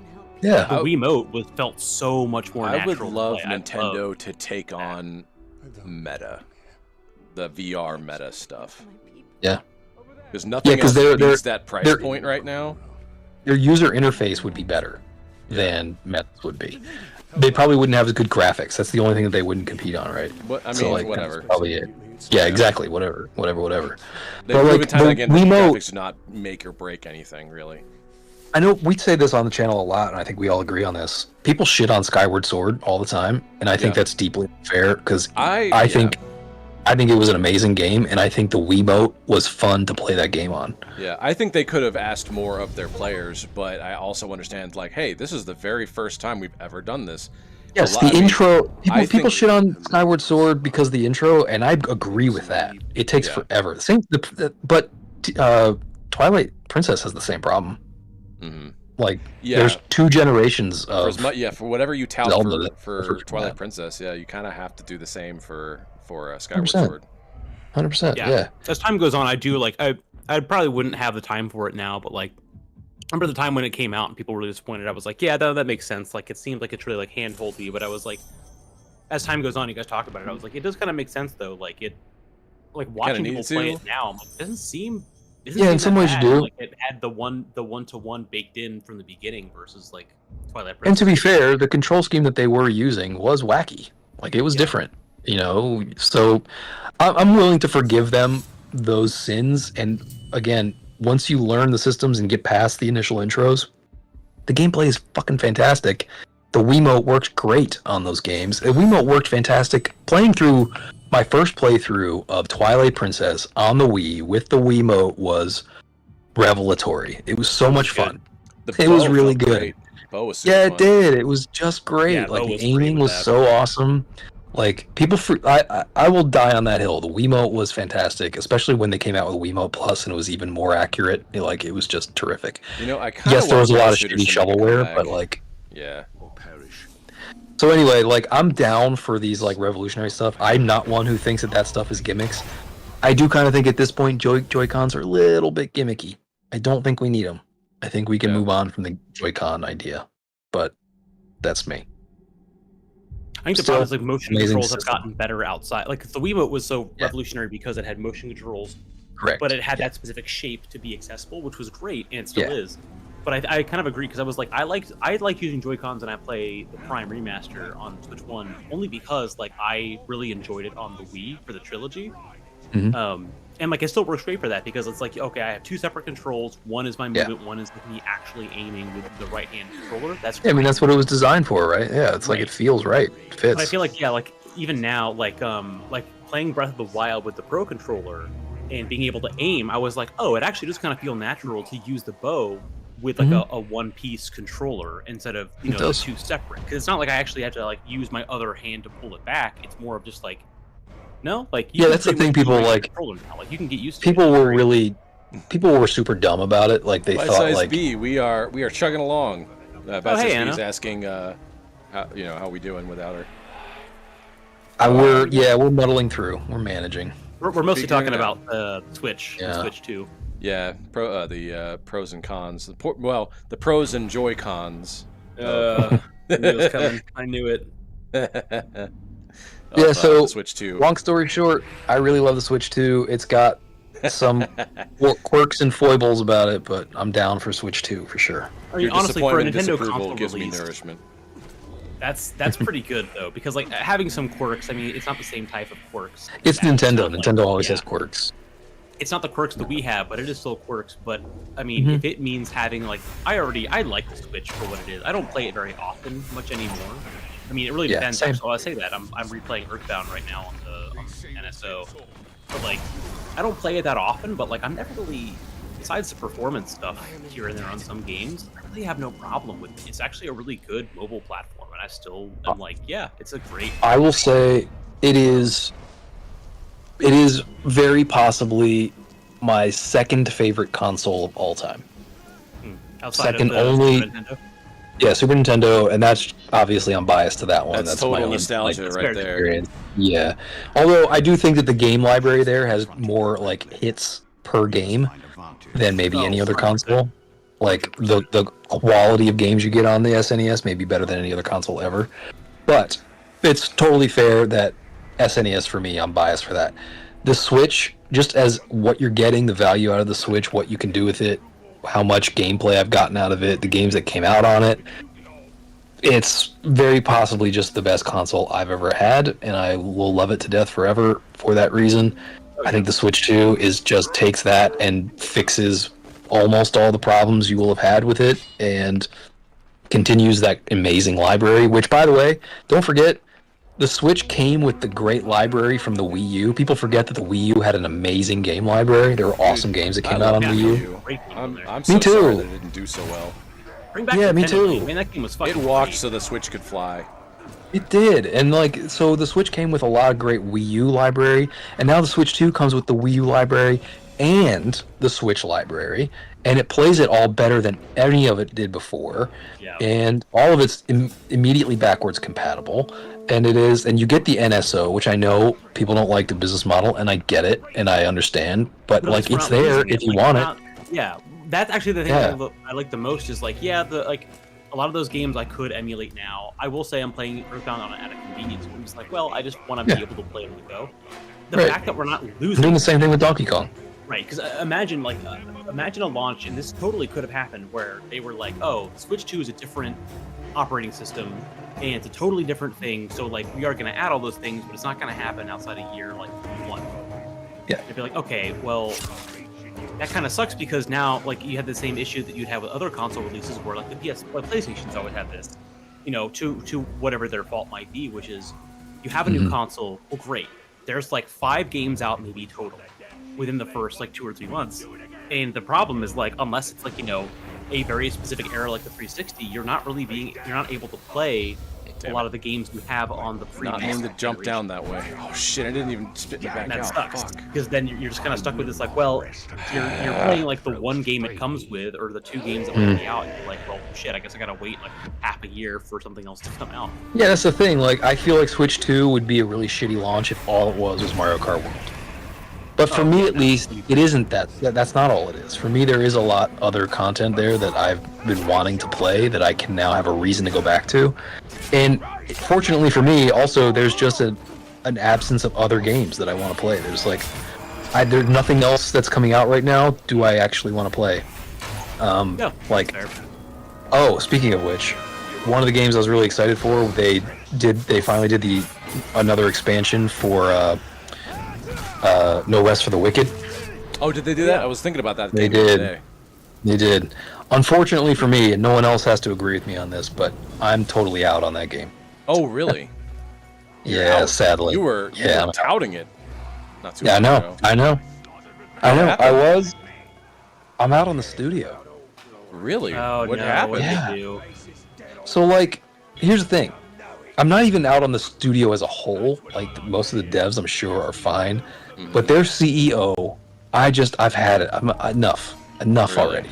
That bad? It's like, look, I'm going to say it. In fairness, dude's not a Nazi. He's not. Okay. But, like, he's a little too Nazi adjacent for my blood. And in fairness, it doesn't take. You don't have to get too close to Nazi to be too close to Nazi for my blood. It doesn't take that much to be too close to Nazi. So I guess in fairness, as far as that but like he's on Twitter, like calling Asmongold his boy. Like he's on Twitter. Fuck off. No, He's on Twitter like retweeting like fucking Elon Musk. Yeah, exactly. And I'm like, look, it's enough. You're icky, and I don't want to be around. Yeah. That's like, it's reminiscent of the also an SGF thing. You saw the fucking Splitgate 2 guy, right, Ian? Yes, I did. Yeah, I actually. Yeah, I liked Splitgate a lot. Like, as a disclaimer, like Splitgate 1 was fun. It came out like around the time Halo Infinite did. Splitgate is like, it's like a Halo but with portals, and it actually works. It was a lot of fun. But like as soon as I saw that, and like the way that I heard people talk about 2 when it was in its like alpha, I was like, oh, no, I'm good actually. I don't need this fucking same. Yeah, like it's not good enough to warrant it, man. And very few things in the world really are for me right now. Like there's too many other good games to play. I don't need this bullshit. Like shut your mouth, develop the game, stop being a dick. It's also easier than ever to see these dudes make these fucking statements, and it's like, well, a similar thing. So I was big into I recently played through the first Marathon by Bungie. Yeah. Because I've heard about Marathon. I tried to play Marathon in high school. It's essentially it's a Doom clone back from the it's an old school game. Yeah. And it's like, it's a lot of fun. It has a lot of cool history. Like I can tell, like the writing that I love about Destiny like starts in Marathon, and it's really good. It's really weird. And like after not just like the art shit, but like the whole stolen art thing with Marathon. But I was like, they've done this a number of times now. Even like the Destiny devs. They're also shitty. They're like deeply irresponsible corporate people. Right, which sucks because like I know part of it is also like Bungie's got a whole lot of weird flaws because of the whole like the Sony buyout doesn't help because they were putting pressure. A lot of elements, but some of those elements. And before that, it was Activision. Like they've had trouble. They've had bad owners. They've had a lot of bad influence, but that also still like carries through in like the the plagiarism. It carries through in some of the decisions. Yeah, it's like a cultural thing. Right, it becomes a cultural thing, and there are probably people at that company that I still respect, but it's like as a whole, I'm like, nah, man, like I'm not. I was really excited for Marathon. I don't even like extraction games besides Breaker really that much, but I was like, I like the art style, I like the setting, I like the aesthetic. I'll give it a shot. And then like that last piece, I was like, nah, man, like it's easier than ever now to see this shit and be like, I'm not all in. Like, it's not. Like, you don't have to be. Like, it's not 1990 when there's 4 games out. There's a million games to play. Now it's just like, no, I got plenty of other shit that I can play that might even evoke it better. But like, I'm not. Be better. Like, you don't stop being a shithead. Like, you can't afford to be a shithead anymore because we got other options. And like, I'm exactly the same way with Bungie as it relates to Destiny. Like, there's actually a lot out right now, I think, for Destiny that I would be interested in playing. But like, it's just not worth it, man. I'm moving on. Yeah, I've heard like mixed things on like for a while. I was like after like we played in 2020, and I was like, man, I really missed that. I really want to get back to that. And I felt that way for years. Same. In general, and like there's other like details I won't go into about like like playing MMOs and having time for it. But I was like, man, I really like the feeling of playing that game. I like the gun feel. I like the writing in that game a lot. Even like the little side stories are great. And I was just like, man, maybe at some point I'll get back into it. And then like they had that stream like back in 2020 that was like, here's the next like 3 expansions. And I was like, all right, this might be a good reason to like get back in. And eventually time went on, I didn't play it. and like it just felt bad because like there's always complaints about like balance and stuff. Like I played World of Warcraft way back in the day. I remember that stuff, being mostly player driven. The problem was like a lot of those decisions were all of a sudden just like, yeah, so they stole some art from some people and then like they tried to make up for it kind of, but it didn't really work out. Yeah, just put them on the fucking payroll. This is easy shit. Like, why are we? Why do they suck at this? The game choices. I think what really like put like broke the camel's back for me on that was like the whole like, oh, we're gonna put what was it, like Star Wars or something in it, and I was like, don't get me wrong, that's coming out in the fall. I don't mind Star Wars, but I was like, I guess this also comes in the back of like Magic the Gathering doing this too, which like I wasn't playing a lot of Magic, but like are they doing like a Final Fantasy thing now? Yeah, the Final Fantasy thing. They did a Fallout thing. They've been doing like they were doing stuff that was like, oh, what if we put in Warhammer? What if we put in like D&D makes sense because Hasbro owns them, and then they put in Fallout, and I was like, oh, okay, I don't really need Fallout in this game. And then they kept going with these like IP. It's like Fortnite now. They have Fortnite in it now. They have it's all SpongeBob, conglomerating into one big decks that Omni are memes, IP that are official. Like they're not homebrew cards. Like fucking Disney things, and I'm like. I don't mean to be the guy who's like, oh, you just don't want the crosshair. I'm like, no, but that's not the problem. The problem is if I go to play like Friday Night Magic, people are showing up with shit like this instead of it being like, hey, do you want to do the new Kaladesh? Or like, it genuinely degrades the quality. Yeah, it degrades the quality. I'm busy playing the new Beyblade expansion, and I'm like, why the fuck is that even in Magic? That doesn't make any fucking sense. I mean, it's a cash grab. It doesn't make. I'm going to compare it to something very nerdy, and not everyone's going to understand this, but it's similar to expansion in Major League Baseball. So what I mean by that is there used to be 20 teams in Major League Baseball, then there were 28 teams. In the 90s, they expanded 4 more teams in Major League Baseball, and what that ends up doing is it dilutes talent, and so the actual product itself on the field is not as good, and the competition is not as good. You have more roster spots to fill, and you don't have as much of the same level of talent to fill those spots. So now you have to fill it with talent that isn't quite as good, and now you've got a higher disparity between the best of the best and the not so good like replacement level players. And so like that kind of the same thing is happening with this sort of like diffusion of talent and ability with these games. Like they're just, I mean, I don't know if that Fortnite ever reached the level of like being a high quality, like super high quality game. And Fortnite's probably the right place to be doing those crossovers. But like, I don't know. Fortnite. Other games that are maybe a little more hardcore and games that are a little more like systems heavy and like that have an established like setting and theme, like an established community even. Right. You know, Smash Brothers. It makes sense to have people like Sora and Joker from Persona. That's the idea. That's the idea. Concept. Right? Yeah. And it's not even like I don't mind like when it was for Magic specifically. There was a whole thing where it was like, oh, there are optional like versions of cards that have different art and different IPs in them. I'm like, that's fine.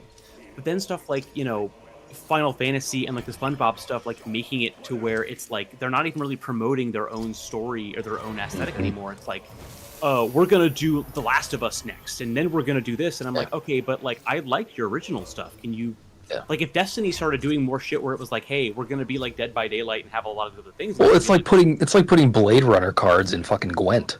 Like that part of the appeal of Gwent is like the atmosphere, the ambiance, like the music that plays in the background when you're playing Gwent, and like the style and like the world you're living in. And then like I don't know, you kind of fuck that up when you're injecting stuff that is like completely outside of that world in there. Right. So with Magic the Gathering, I know that there are like groups that like, and especially like when they have tournaments, they don't allow certain decks and certain card releases. Yeah, they have their leagues and all that still. It's just like you can tell that Hasbro's foot forward is about that stuff. And it's just like, man, I don't necessarily means that they're not putting in as many resources in the core activities, right? The core experiences. Right. Just making the same like strategy of the game making more it better and like more thoughtful is honestly better than just being like, well, what if we did this? And it's like, it's an opportunity cost, right? So the man hours that they spend on putting fucking Pokemon in Magic, it's like that's man hours that can't be spent on just making Magic better, better product. The whole side tangent is to go back to games because like that's how I felt about Destiny. It's how I feel about Marathon and a lot of these games where it's like I want to give them the benefit of the doubt, but the problem is like it's also like the people, right? It's like hell, if this happened with Helldivers, I know Helldivers has had some like kind of controversies, but nothing like super here and there. Political.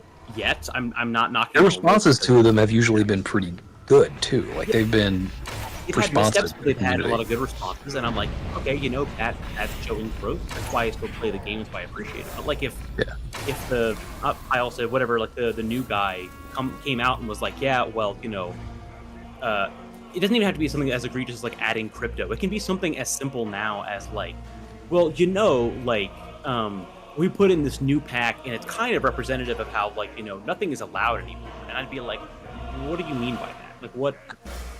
It's this vague notion that it just smacks of fucking like right wing. Like don't go on Twitter and don't go on Twitter and complain about fucking cancel culture. Right, this shit ain't hard, man. Exactly, like, it's not hard. It's like even if that person believed in it, half the team could be like right now. Yeah, but if they're not talking about it. Exactly, that's exactly right, Tom. Like, look, I'm a manager of people.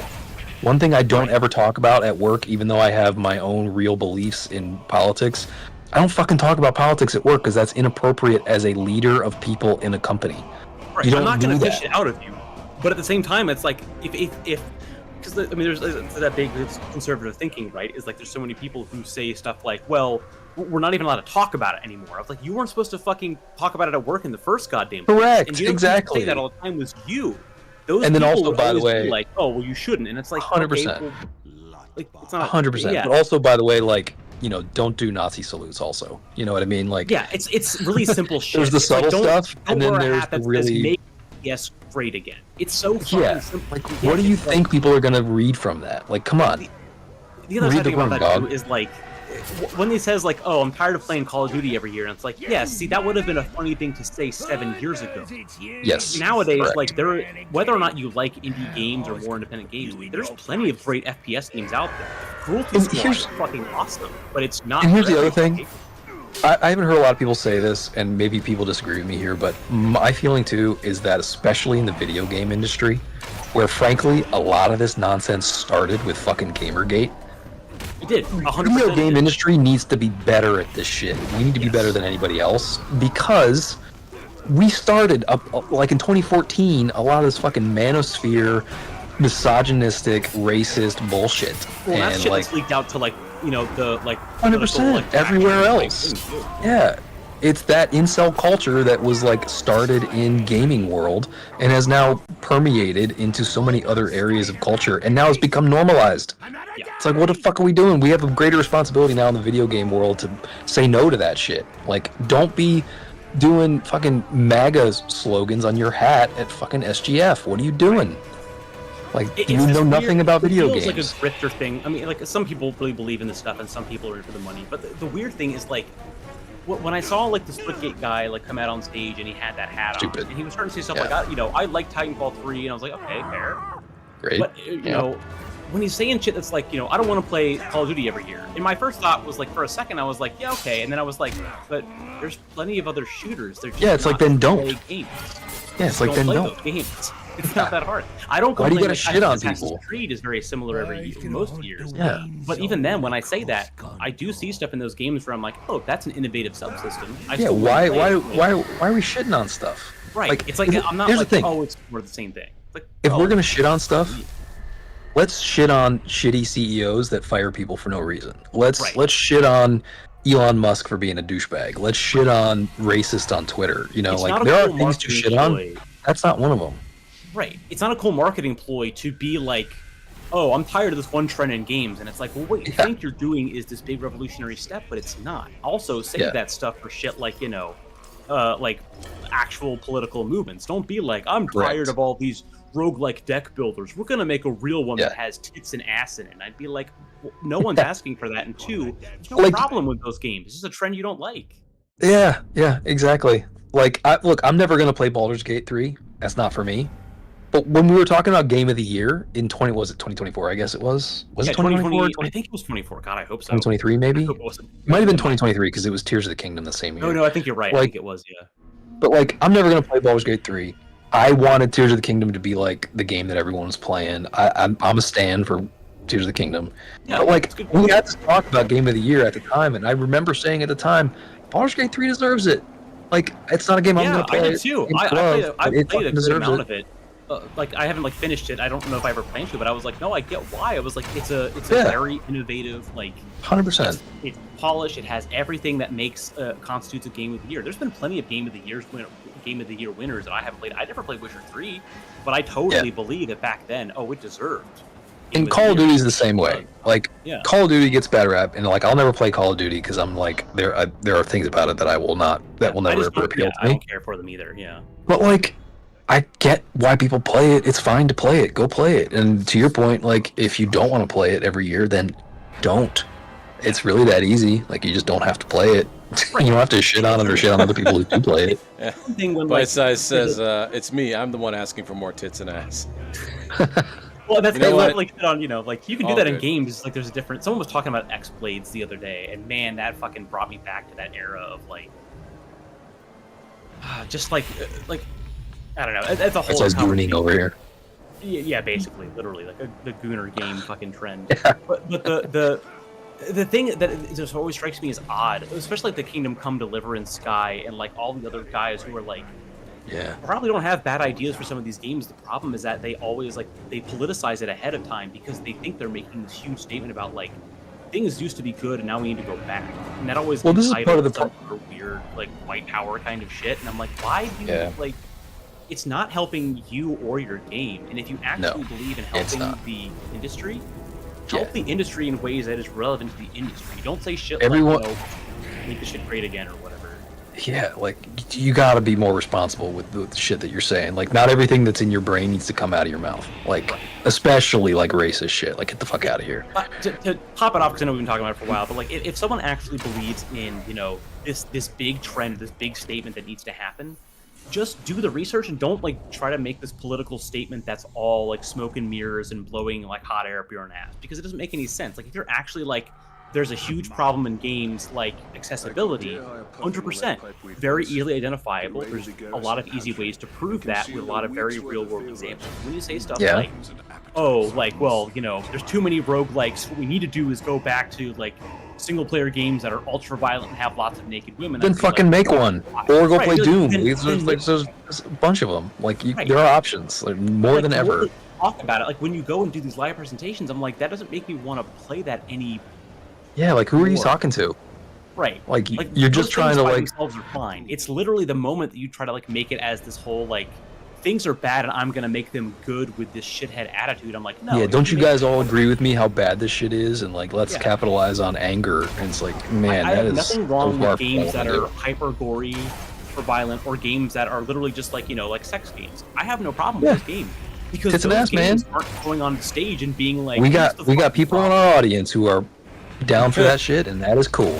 Yeah, got no problem with that. It's literally this particular like Venn diagram of like those things all together with this weird like I don't know how to describe that, but yeah, like that stuff I think is what disappointed me the most about summer games, but also just the game industry in general. Like, there's people who that's honestly what disappoints me most about the Thomas Mailer is his name, the CEO of Moon Studios. That's the guy. Yeah, I couldn't remember his name. What bothers me most about him is his shit. First of all, I'm not on Twitter, but I'm forced to go to Twitter to get updates on this game because it's the only it's the only place they ever fucking post updates. So now I'm like, it's another reason why I'm out on this game, because I'm not gonna go to Twitter. Fuck that.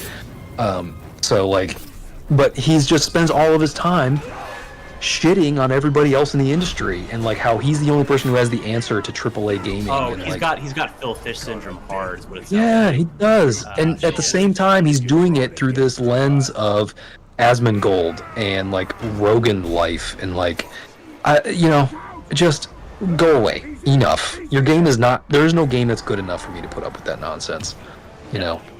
So moving on. Like, I got Switch 2 to play. I got Nintendo games where people are nice and kind to each other and open and welcoming. Like, get the fuck out of here, Thomas.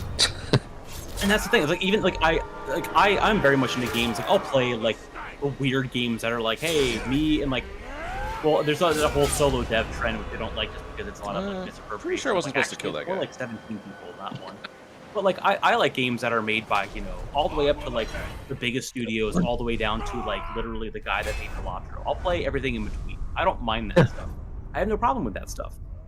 It's also why I like it is because like I have a lot of variety, and I'm not someone who's like I'm not these people that go onto Steam and are like, well, I haven't played the game, but I'm review bombing it because the main character is black or like whatever else. And Jesus. I'm like, Assassin's Creed Shadows, man. Right, and shit like that where I'm like, do you actually care that much about this thing? Here's a recommendation. I feel like you don't.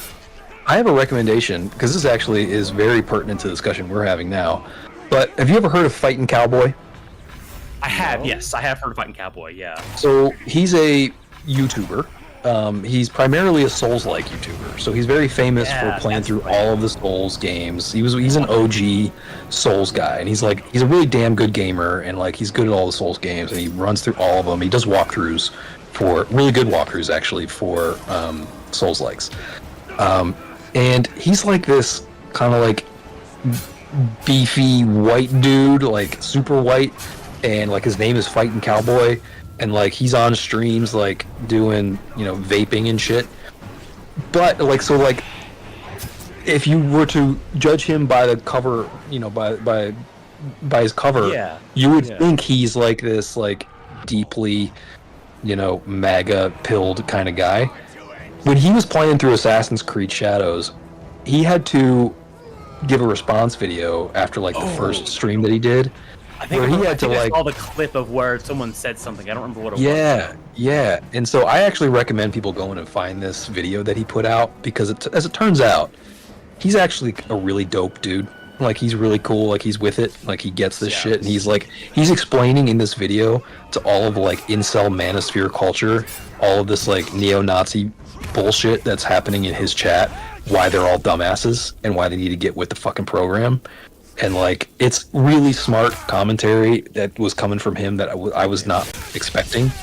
And like go check out Fightin' Cowboy, guys. Like that good content over there, and that video in particular I think is important for the internet to see, because I think there are a lot of young men out there especially who are like need people like him to give an example of how not to be a dick.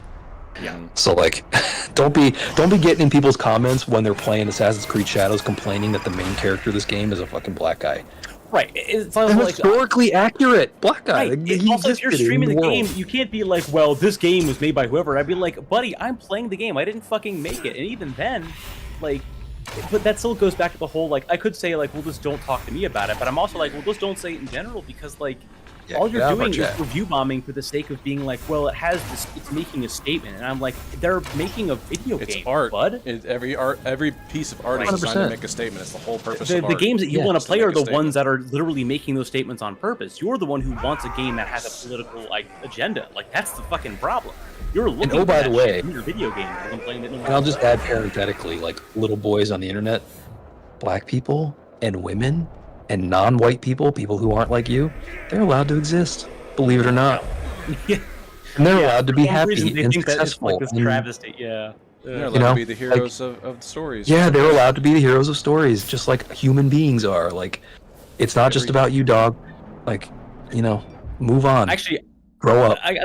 It's like a side thing, and I know I'm sorry I just railed the whole stream for this, but like I have a funny story. When I was working at my first job as a developer, there was a like a chat, like a group chat, which these never happen anymore, teams. But there was a group chat that we had that was like, people who play video games just like in general. Like there was a group of us that played like Pokemon Go and stuff, but there was also like a regular video games chat. This is like 2017, I want to say 2018.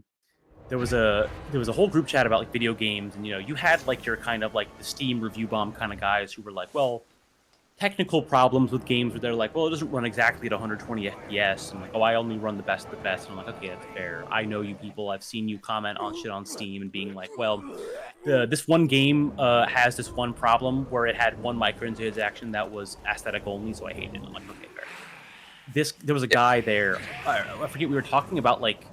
It was some game where like character creation was like a big deal. It might have been like Monster Hunter, or it was 2017, so it must have been something where like it was a deep character creator. And they were talking about how like, oh well, the option, they were talking about like the options for women, and some guy was just like, yeah, like I actually like feel like they did a really good job of like not having a lot of like really like expository like clothing choices just for the sake of having it. Like not like saying that they're a problem, but like a lot of games at the time were really exploitative of like, the female versions of armors are really just like over sexualized. Yeah, And then there was one guy who was like talking his mouth about like, oh well, whatever. Like, it's not like even like people are, like it's really stupid to even like include that stuff or complain about it because like who's even really playing female characters anyway? And I was like, I mostly play female characters in games. Yeah, it's and dude, and I remember, like, right. I totally understand why a guy might want to do that. Like, it's the whole point of like, there's escapism, there's like wanting to try other people's experiences. Like, and I told him, I was like, I mostly play female characters, and he was like, well, why do you do that? And this wasn't even like a like. Why not? This was like even like right at the time where like a lot of like gender identity stuff was coming out, but he was like, well, like, why would you do that? And I was like, because I like to play as people that don't look like me. Yeah, because it's fun and interesting or the same and gender as me. compelling. It's fun. And I was like, it's not like and like to this day, like it's not like a I don't have like a gender like identity like thing about it either. Like to be like fully transparent. Like it's just I just enjoy playing as female characters because like one, their options are usually a lot more interesting than the same like suit of armor over and over again. That was a big trend for a couple of years. Come to find out, it's fun. Women are people who are interesting and have complexities and have experiences that you might not have that therefore might be interesting to you and give you a perspective on the world and like. Yeah. What a silly question. What an easy question to answer. Right. It was so weird to me because I've encountered guys who were like uncomfortable with stuff like that, but they were like pretty good at like making it seem like something else or like kind of a like, oh, what's the veiling it, coding it. Yeah. I was scared. He was like, why would you do that? And I was like, what do you mean? Why not? Like, do you see anyone else in this chat why wouldn't ever like, complained about that? I was like, dude, like it doesn't Women matter. as real people in this economy. Yeah, exactly, Anna. Exactly that. But it was the first time I ever encountered someone who like was so sure of himself, and he was always like constantly like fucking arrogant about a lot of shit, even though he worked in product support. No, offense to people that work in product support, but it's not exactly like you're saving the world. But he had this claim on it, like he was like just like, well, I don't understand like why he would play that because like it's just like he had some weird like vague excuse, and I was like. Buddy, I don't see anyone else in this chat complaining about that. I was like, who I play as a character, like, if we're raiding together or something in an MMO, he seems to have quite the axe to grind. Yeah. And it was just so, like, it made me realize that I was like, oh, there really are people who are just so, like, you hear this in politics a lot. Angry. The kind of people who are like, yeah, they're angry, but they're so ingrained in it because of, like, some external factor, whether it's their own insecurities, like a lot of 100%. guys that follow Joe Rogan and shit. It's just like there's just some people who are just mad. Yeah, and at the end of the day, it's like that's fine. You can have your own sensitivities and your own issues, but that's a you problem, bro. Don't bring that shit in this chat, And also just like zero tolerance at the end. Like I understand that there's reasons for people behaving this way and feeling this way and thinking this way. God. At the end of the day, though, for me at least personally, zero tolerance for Nazism and misogyny. Get the fuck out of here. 100%. I don't care what your reasons are. Yeah. I don't care what your justification for it is, rationale, whatever. Doesn't matter. These motherfuckers on accident. It was the forwardness of it was just what fucking. Yeah. It just fucking struck me because I was just like, I'm not hurt by it, but I was just like, oh my god, dude. I was like, you. Please don't tell me you ever try to talk to women because you need to be locked up. That's ridiculous. That was the comment I made on Discord about that dude, that MAGA hat dude. Like. Oh yeah. He just has those. He's just got all kinds of vibes of a dude who's like never had a friend who was a woman ever in his life and thinks that that's totally normal. Right. Like it's one thing where it's like if he thought it was like this funny tongue-in-cheek joke, and then if he like later realizes like, okay, I thought it was being like clever or you know whatever, and I guess the real testament to a human being is like if you are understanding why that upsets people, and you are empathetic enough to apologize and at least try to make up for it, that's something. But if you're the kind of guy where you're like, you just double down because you feel like you're being attacked, I'm like, that's not what you do. If you just double down because you're attacked, all you're telling people is that you're so insecure that you're going to just believe it.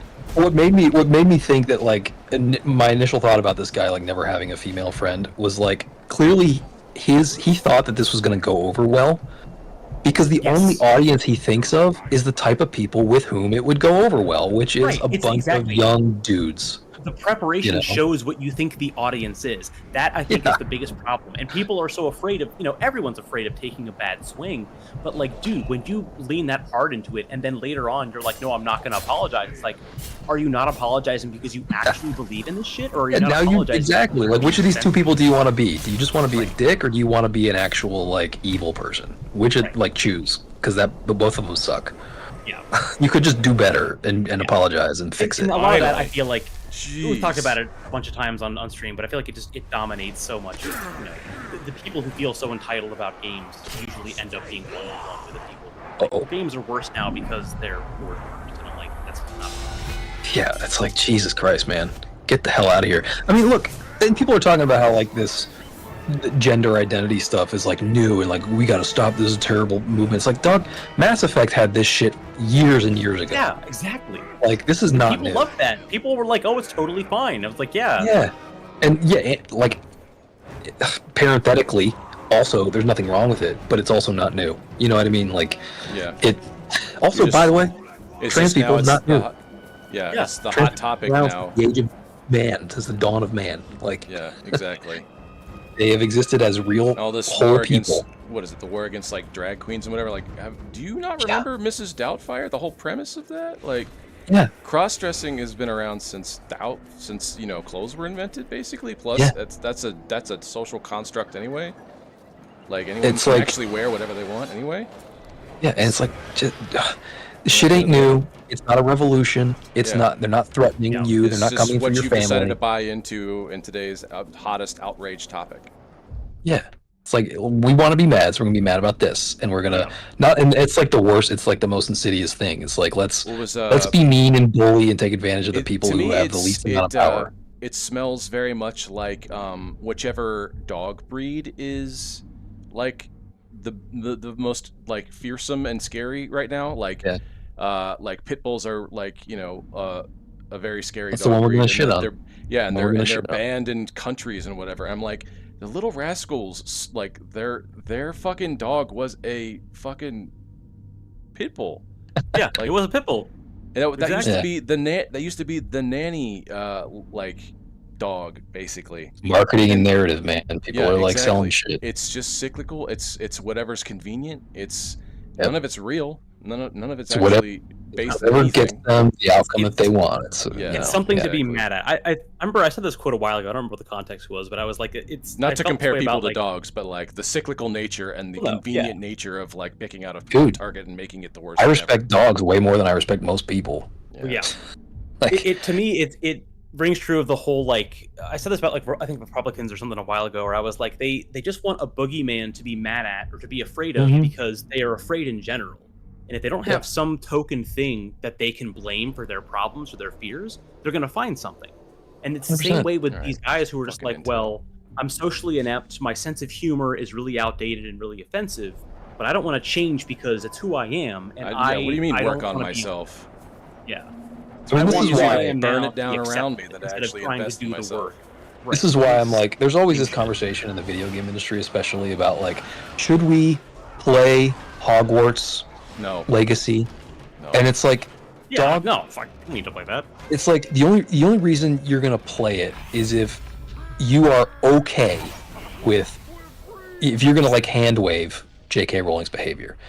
And if you're going to hand wave J.K. Rowling's behavior, that means you're ignoring what she's actually doing, which is actually putting at physical risk real human beings who matter and count. And, like, she's genuinely putting them in harm's way. And she's shitting all over people who have the least amount of power and influence in society. And tripling down when questioned. Yeah, 100%. And just being a dick about it. And, like, it's like if Hitler made Tetris, I just wouldn't fucking play Tetris. Correct. It's not that fucking hard. There's so many other games, and they're just like, well, I mean, I don't actually see a lot of people defending it. I see people who are more of the like, oh, I'm not political, so I'm just going to play it, and I'm like, well, that's just you're just a fucking idiot. But like, neutral position allows oppression. Sorry. Yeah, it's the paradox of tolerance. Here's the line that people need to remember. The opposite of Nazi is not Nazi. It's anti-Nazi. Yeah. If you want to be opposite of a Nazi, you need to be anti-Nazi. You cannot be neutral Nazi. It's anti that thing. So, like, understand what you're doing when you are being that's called being complicit, right? So, like, if you want to play Hogwarts Legacy, go ahead and do that, but you better do it with eyes open and understanding what it is you're supporting. That's all I'm saying. Like, everyone's going to draw their own lines about the reasons that they're going to play things or not play things or consume media, whatever the case may be. But, like, what you don't get to do is pretend that J.K. Rowling is not a bigot. She is a bigot. Period. End of story. And do with that information what you will, but you don't get to pretend that it's not true. Yeah. So For your convenience. Yeah, exactly. For because your you want to momentary play convenience. Yeah. Yeah. So you can play some game when there's a million other games to play. I guess my Better ones, joke, probably. my kind of joke take that also to take us out of it is also like I really do think that the reason why a lot of like these like especially like the white male types who are like really upset about like stuff in games happening is because they watch South Park so much, their sense of humor is so warped, and they're not good enough to get new material. I literally think that is part of the reason, because I know people who are just like, oh, I can't make fun of X anymore, and I'm like, yeah, you don't have to. You know, you can be funny without saying that stuff. And you probably should never have done it in the first place. Right. Yeah. And You know? It comes from a time where shock humor was a big deal, like, you know, the 90s and here's the thing, even, Tom like, said this 2010s. earlier. And Tom was right about this. Like, guys, all it takes at this point is to just say you're sorry. That's it. And don't do it again. Right. Admitting you're wrong You know? seems like this huge stigma, and I'm like, don't get me wrong, it's hard for anybody to do it, but that's why it makes such a big deal. If you're willing to say that you were wrong and you actually mean it, that's huge. Well, I thought this for a long time. J.K. Rowling's a perfect example of this. I've always thought, like, if she would just come out and just say sorry, hey guys, she could get back I'm to really being, sorry about this. in the top 10 IPs of all time. Yeah, like I would Like, be with so much. no I'd be so restriction. back. I'd be so in if she would just come Even out if and it was say, a "Look, PR I'm sorry." stunt, if at least she was willing to make that. She needs to do two things. Yeah, she needs to say, "I'm sorry," and she needs to shut the fuck up. She needs to never say that kind of shit again. Yeah. Right. Yeah. That's the minimum that she would need to do. I would personally like her to actually do activist things and do better and actually like support trans people. But like short of that, say you're sorry. Get the Don't fuck out ever of the do way. these deeply damaging and hurtful things ever again. And I'll buy your books again. I'll buy your games. Just say you're sorry and shut up. You know? Yeah. But like she'll never do that. And That's part of the reason why honestly, she's there's the word. probably blood on her hands now, so I don't know. Exactly sorry would come from right. Me at this point. I mean, yeah, no, at this Exactly point, right. Right, because at the when you come to that crossroad, especially in fame, like there is a moment where people are looking at you to see what you're going to do next. And as soon as you double down and say, like, well, my PR guy says I should actually just embrace this because it'll get me more publicity, I'm like, Yeah. okay, Like, but lean that's into it. At the not cost fucking of double what? down. Your civility and your humanity, your decency? Yeah. Yeah. And people who think like it's not a big deal, like they think, well, it's just an author, and like the work isn't the author, and you can support it without supporting the author. It's like, first of all, no, you can't. You can't buy a ticket to Universal Studios without money going to that. Some of that money going to Unless J.K. that person Rowling. is dead. Correct. It's why the H.P. Lovecraft situation is different, because that dude Yeah. is dead, That dude and is he's dead. not benefiting. He never did benefit from any of his work, thank God. Yeah, fuck that guy. And so, like, it's different. And the other thing about J.K. Rowling, people forget about this. J.K. Rowling is incredibly rich, powerful, and influential. More And if money you than think the I'm Queen. wrong, she writes fucking children's books. Yeah. She's influencing children. Yeah. The most influential sector of society. She is writing books to those people. And she is going to be a hero and an influence to those people. And you're telling me that, like, it doesn't matter what she thinks politically? It does. It fucking does. And the decisions you make relative to her are reflective of your own feelings on the matter. And I don't know about you and the rest of the internet. Like, I know you guys do, but I don't know what the internet feels about this. But, like, I don't want to be associated with anti-trans people and fucking bigots and racists. No, not at all. Yeah, I'll So pass on that. I'm willing. Look, I'm someone too who like named his cats, his two ginger cats, after characters from fucking Harry Potter back when, Yeah. back when before J.K. it was Rowling not was so actually well-known. like, yeah, there was a time people forget J.K. Rowling was a liberal progressive champion on Twitter where she used to dunk on douchebag conservatives all the time. Yeah. I and, remember like, that. Yeah. embarrass them. And she was a hero for that reason until this whole trans thing came up, and now she's like did this heel turn and like broke bad, and like now like it was her and it was Stephen King who would just like be dunking on people on Yeah. Twitter who were idiots, and now it's just Stephen King, and now Stephen King dunks on her. So like, fuck you, J.K. Rowling. Like, you're done. Go away. Like, I'm glad I have my cats. I'm not going to change their names, but like, that it's not a reference to your shitty work anymore. Yeah. Like, moving It on. sours all the Moving good on. that you do too. It's like if you come from being a good person and then doing the heel turn, it's almost like worse than just having. the Yeah, heel turn exactly. in the first Yeah. place. That's why it hurts so much that, like, again, like, generations grew up with her. So that's and, an like, extra stench of betrayal added into it.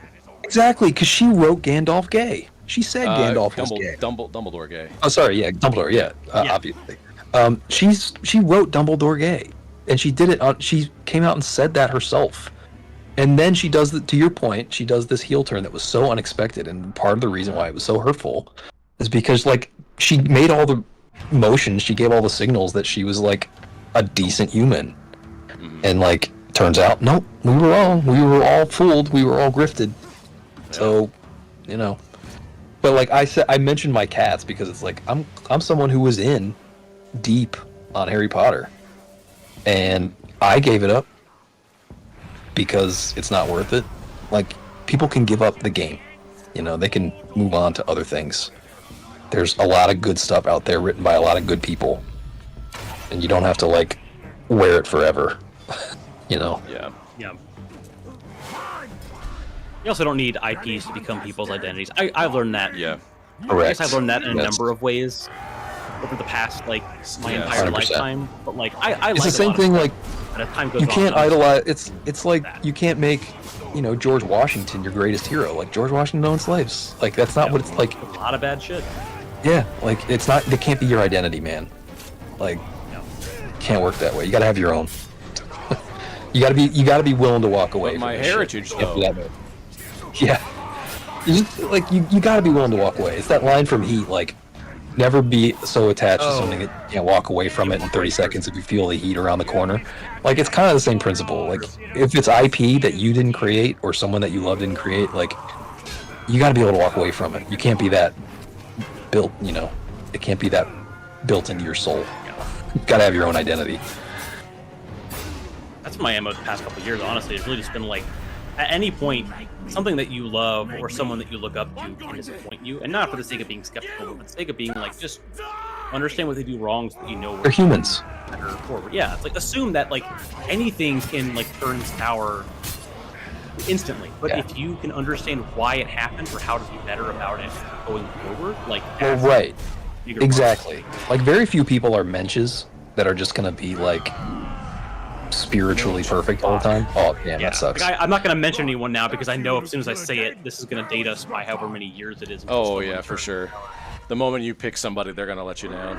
Was it like? Yep. I did not expect Neil Gaiman to come out of the woodwork and be a monster, Mm. but he turns out he is. Yeah, real. But, like, to Tom's point, like, again, people aren't gonna be perfect. They're gonna fuck up. Like, I'm sure, like, someday Ken Griffey might say something bad, you know. Yeah. But, like, I mean, Ken Griffey won't because he's perfect. But you know what I mean. Well, it's funny you mentioned But, that. John Boyce did Just say sorry. Say sorry, own up to it, and fix it, and it'll be fine. You can be forgiven. You won't be canceled. Just say you're sorry. Apologize. Be a human being about it. Yeah, do better. You know, Yeah. that's all. It's not hard. God, the changing of the guard. what I was going to say was John Boyce did a That two-parter video about Kadarius Toney, and then, like, as soon as that shit came out, he got, like, charged with, like, sexual battery or something, and then John was immediately like, hey, you know what, I made these videos, and, like, I meant the content that I made, but I cannot endorse this man anymore, and for that reason, like, I'm not going to advertise this going forward. It's still Yeah, going to be move it on, man. but there's a disclaimer on both 'cause videos. There's like a Re-editing. three-parter miniseries for our No Rest for the Wicked. I was immediately debating whether or not do I just take it down or what. Not that So it was that's like the thing, a like- break series or whatever, but like, I don't think so. Well, now that we look, I said this by I name initiated of the this movie. conversation by noting that I'm out on No Rush for the Wicked and out on Moon Studios for this reason. Yeah. And I will say right now, mea culpa. I wish we hadn't done all that stuff for No Rest for the Wicked. Now, again, he's not out don't there. know. He's not out there doing Nazi salutes. In fairness to this guy, Thomas Mailer, CEO of Moon Studios, it's not reaching. He's not J.K. Rowling. You know, he's not like calling for violence. Like, he's not that level. But he's doing sure, enough. it's high-fiving me- the wrong people. Yeah, exactly. And it's like, it's enough. Time to move on. I wouldn't say we need to pull down the content, but it's good that we're having the No more conversation free now. shit from us. No more free advertisement from Yeah, us. it's done. Like, we've learned about this dude, and time to move on. We're moving on from him, and we are disavowing. We are stating unequivocally here. We do not agree with that dude's bullshit. Yeah.